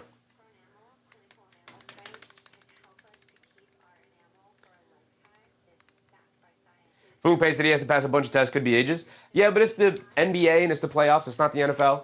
So they don't have as much of a hard set rule when it comes to concussions. So I'm sure they can kind of fast track a lot of those tests that they run and kind of get him back on the court if he doesn't show any true symptoms. But we'll see. We'll see. George Pearson said, Celtics, please. We'll put it in the chat tomorrow.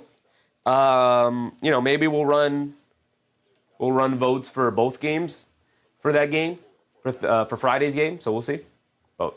Just that's an early bedtime tonight before midnight. Sounds good. Sounds incredible. It sounds incredible, brother. I can catch up on some sleep. My goodness, I need it, especially with these allergies. Giovanni said, it really depends if he has symptoms like sensitivity, headache, dizziness, nausea. Yep. Depends. We don't know. We don't know what the severity of the concussion is. He might not have a concussion. He might be in concussion protocol just as a what's it called? Just as a precaution. So, he hasn't been ruled with a concussion. So we don't know if he had it, but he's in concussion protocol because he hit his head off the court. Or hit his face off the court. So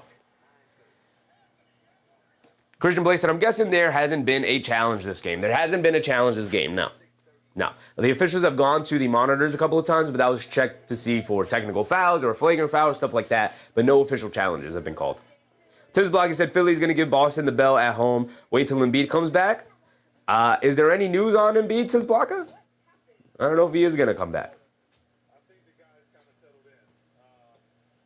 Defensively, this is what they hung their hats on all season long. And I think Yeah, our bingo card's not looking great. I mean, 4-point play and logo 3, or we decided on buzzer beater 3. I'll take a shot clock buzzer beater at this point just to try and get the bingo, right? I'm fudging the card up a little bit just to try and get the bingo, guys. I'm with you. I'm trying to get the bingo too. Not trying to keep you away from bingo. Cunningham knocks down the step back mid-range fall away.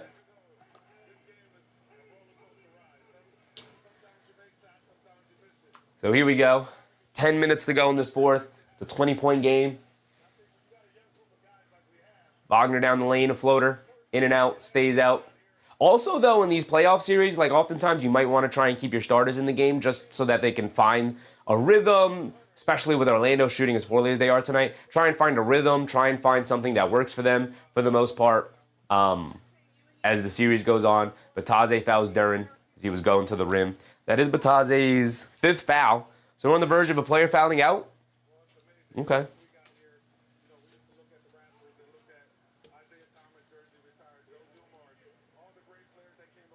Giovanni said Embiid was cut open for an appendix. Yep, he won't be back 2 to 3 weeks. He's not coming back with stitched up wound where guys are going to hit it in the game. Yep. Yeah, I don't think he's going to come back. I think the earliest he could come back is maybe the second round, but even then is pushing it on the recovery end of it.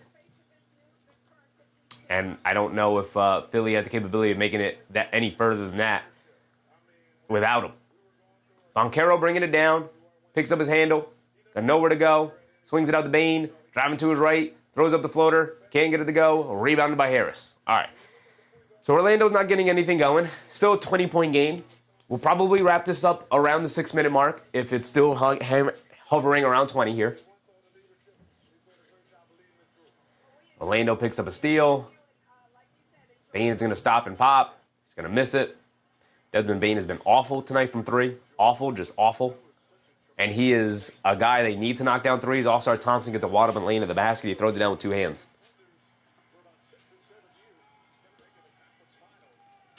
Just that said, Friday off and Saturday good. A few games. Saturday is new to us here. Yeah, we're going to go 7 days a week here in the playoffs for the foreseeable future as the playoffs go on. Banchero turns and fires down and knocks down a shot. Just because it's, final stretch of the regular season here, why not? Why not?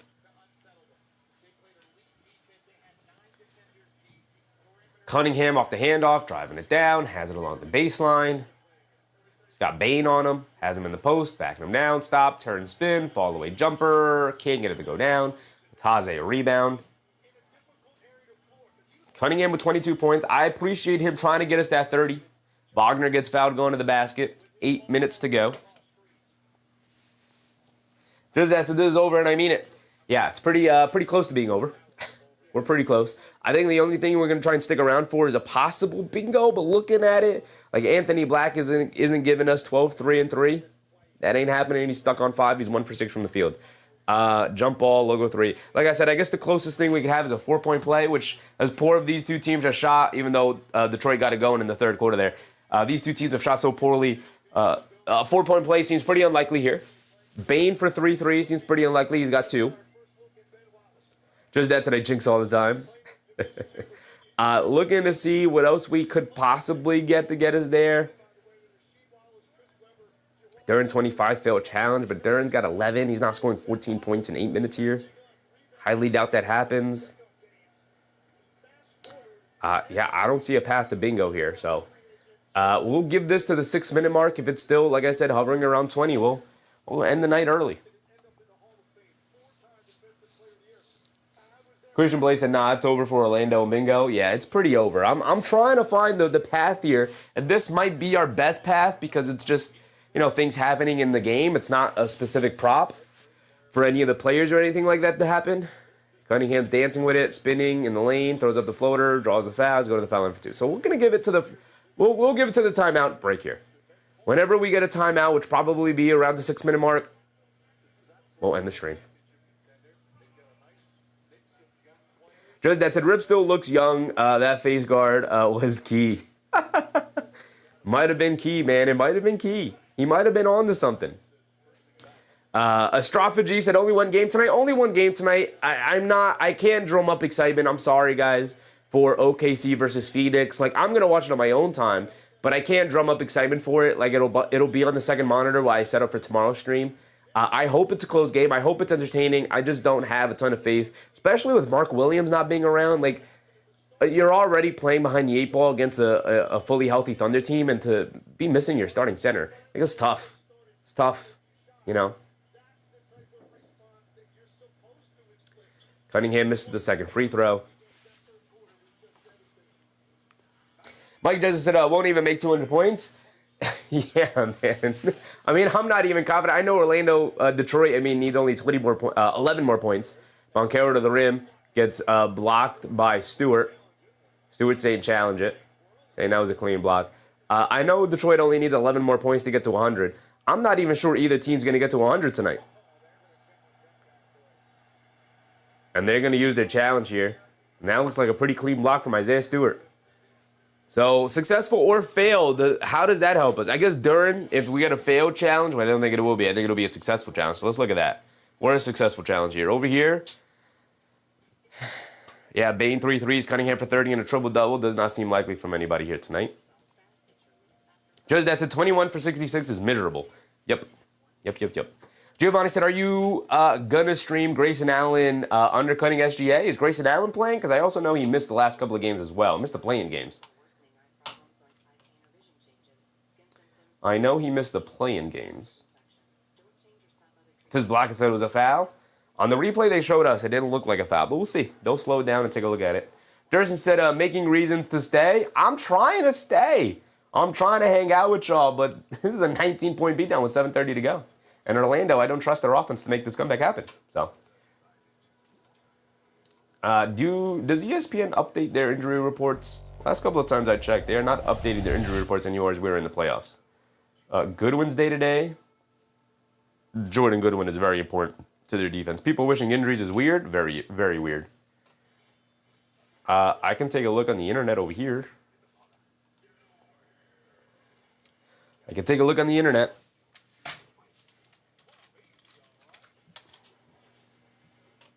Just that's at 70 in the fourth is miserable. Is horrendous. It's truly horrendous.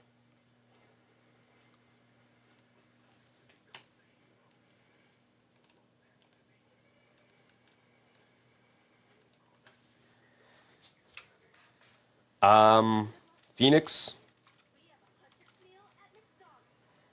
I assume Phoenix won't be putting out like an injury report per se. Game 2 starters, Gillespie, Devin Booker, Jalen Green, Dylan Brooks, and Iguodala. So no Mark Williams, no Jordan Goodwin. Yeah, man. Listen, shout out my guy Sons Jen in the chat. It's already difficult enough to have to play the Oklahoma City Thunder when they're fully healthy. For you to not be fully healthy come playoff time sucks, especially when you fought to get Jalen Green back and Dylan Brooks back, only for Mark Williams to go down and then for Jordan Goodwin to go down here. That sucks, man. That sucks. You're not even going to be able to truly compete. Again, I'm hoping it's close, but Iguodala is your starting center against Iguodala and Dylan Brooks as your starting front court against Isaiah Hartenstein and Chet Holmgren. Like, come on, man. It sucks. Suns Jen said I hadn't seen that. I just saw it now. When did they post this ago? I looked up the Phoenix Suns social media account. They posted this 22 minutes ago. They're starting five. Gillespie, Booker, Green, Brooks, and Iguodala. Yeah, that sucks. That sucks that they're not healthy, man. I think it would have been a far more interesting series. Again, like the Thunder still might win that in 4, maybe 5. Maybe, the Suns, find a way to make that interesting and whatnot. But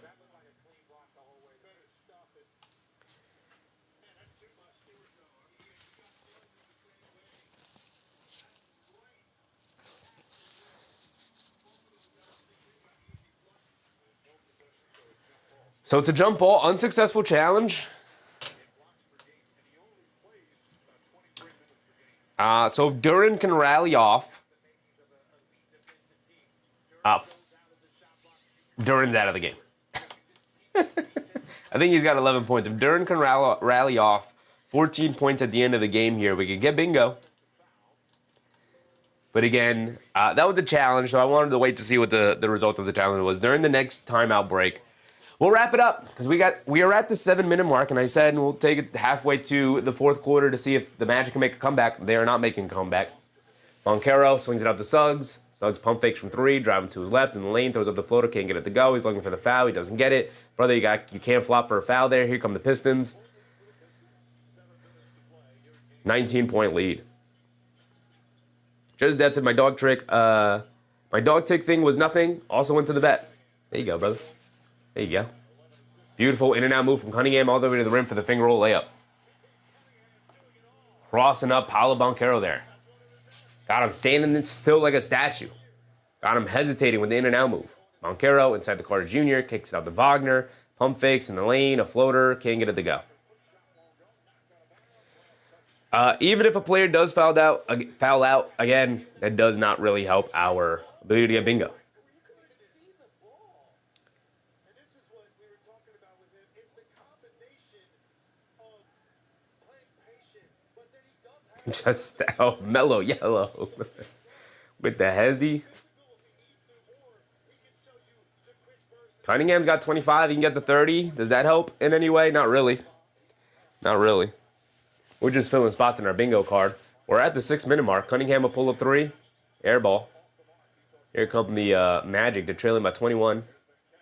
Banchero tried to lob it down the Carter Jr. Passes way off to turnover.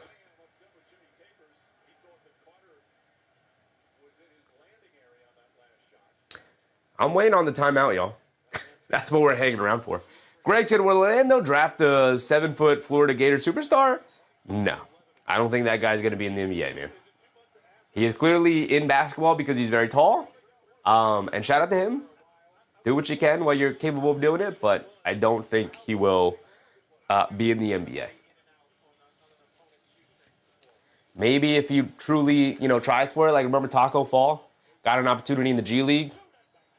Banchero throws it down and gets fouled by Stewart.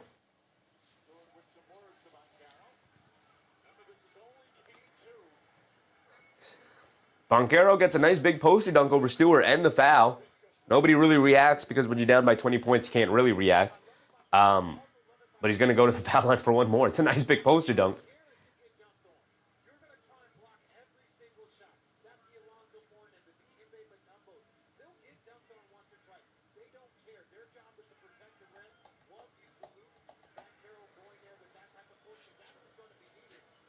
LP, what's up, LP? Is Cade out for the next few frames?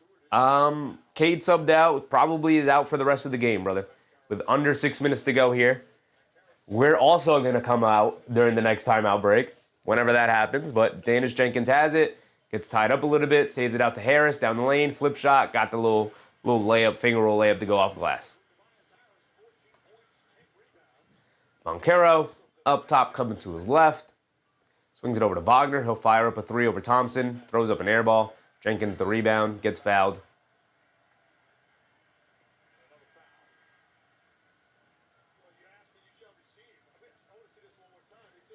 .5:18 to go here. Suns Jensen, I agree. Durston, a great season for the Suns. I also agree with that sentiment. Great season for the Suns. Phenomenal season. Phenomenal season.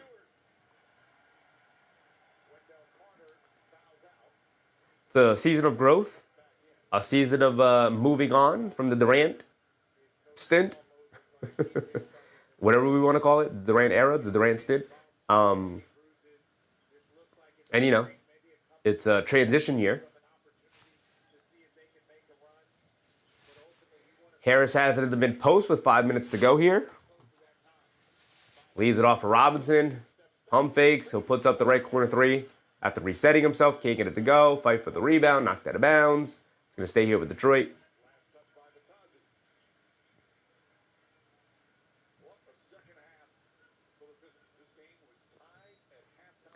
Drizdat said Pistons wore the home whites. That's the difference. That could have been the difference. Respect NBA history. Wear your home whites, man. Tobias Harris down the lane. Ball knocked out of his hands. It's going to stay here with the Pistons. 6 on their shot clock. 27 second half points for Orlando. After 40, what was it, 46 first half points? Disastrous. Disastrous.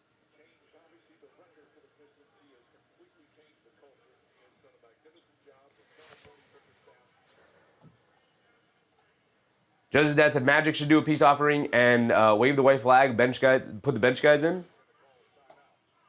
There's the timeout. There you go. Double technical on Bane and Duncan Robinson there. We already have a technical. We get us timeout there, but that's going to pretty much wrap us up. This game has been over for a minute. We tried to stick around. We were just hanging out at the end there. Juan, what's up, Juan? Parlay def not hitting. No, tough night for anything parlay involved, including our bingo card. Crandon said, what happened after half? Just absolute massacre. It was tied. Tied at 46. Orlando came out and said, oh, yeah, we're the 1 seed. We forgot. But that's going to wrap us up here tonight on our game coverage. Unfortunately, the second half wasn't as entertaining as the first half was. But we'll be back tomorrow for the doubleheader. We'll be covering Knicks taking on the Hawks in Atlanta for Game 3, as well as Denver taking on Minnesota in Minnesota for Game 3 as well. Should be 2 excellent games tomorrow. I'm ready for it. Can't wait. Make sure you get your naps in. We're going to go late into the night as always. 8 o'clock start time, I believe. We double check that before we fully sign off here, but it should be an 8 o'clock start time because I believe it's an NBC covered game. No, it's a 7 o'clock start time. See, look at me. Silly me. 7 o'clock start time for Knicks Hawks, and then 9:30 start time for Denver taking on the Timberwolves. Cavs and Raptors also in action, so I guess we can keep an eye on that one. But that will do us. And as always, shout out our channel members, whether you were gifted a membership or you decided to become a member all on your own. I appreciate the support from you guys nonetheless. Shout out the High Vibe earlier. Oh my goodness, I didn't even see the super chat earlier. High Vibe, appreciate you, brother. Appreciate you. He said, great job. Chef, thank you. Thank you, High Vibe. Thank you for that, man. Sorry I missed it earlier. As a matter of fact, shout out my guy. Is that even set up here? It's got to be set up here, right? Right? If I replay it? No, but this, there it is. Shout out my guy, High Vibe. Appreciate you, brother. Thank you for your generous contributions. Thank you for that. We will be back. We will be back tomorrow. Edwards said Paolo Banchero points. I think he had under 20 points, I'm pretty sure. But K. Hazy said Carter Jr. probably had a money line on this game. But I appreciate you guys. We will be back tomorrow, so we're going to do it all over again. We'll be live around 6:45, 15 minutes before tip-off time, the alleged tip-off time. So we'll have about 20, 25 minutes to go through a quick pregame rundown. Again, we don't have to be as intensive as you were during the regular season because we're not on a night-to-night basis with every single team and covering different teams every single night. Now we're in the playoffs. We know all these teams. We know these matchups. We're sitting in the same matchups for well over a week for majority of these series. So we can run through it much quicker than normal. But with that being said, I appreciate you guys. Jacob Turco, what's up, Jacob? Said 25.5 Magic, please. We'll see. But remember, guys, brush you for bed. Stay hydrated. Jay Davis with the subscription. Appreciate you, Jay. Hope you had a good time tonight because we're gonna be signing off here. But remember, brush you for bed. Stay hydrated, and I'll catch you guys tomorrow in the next one. Good night, everybody. Bye.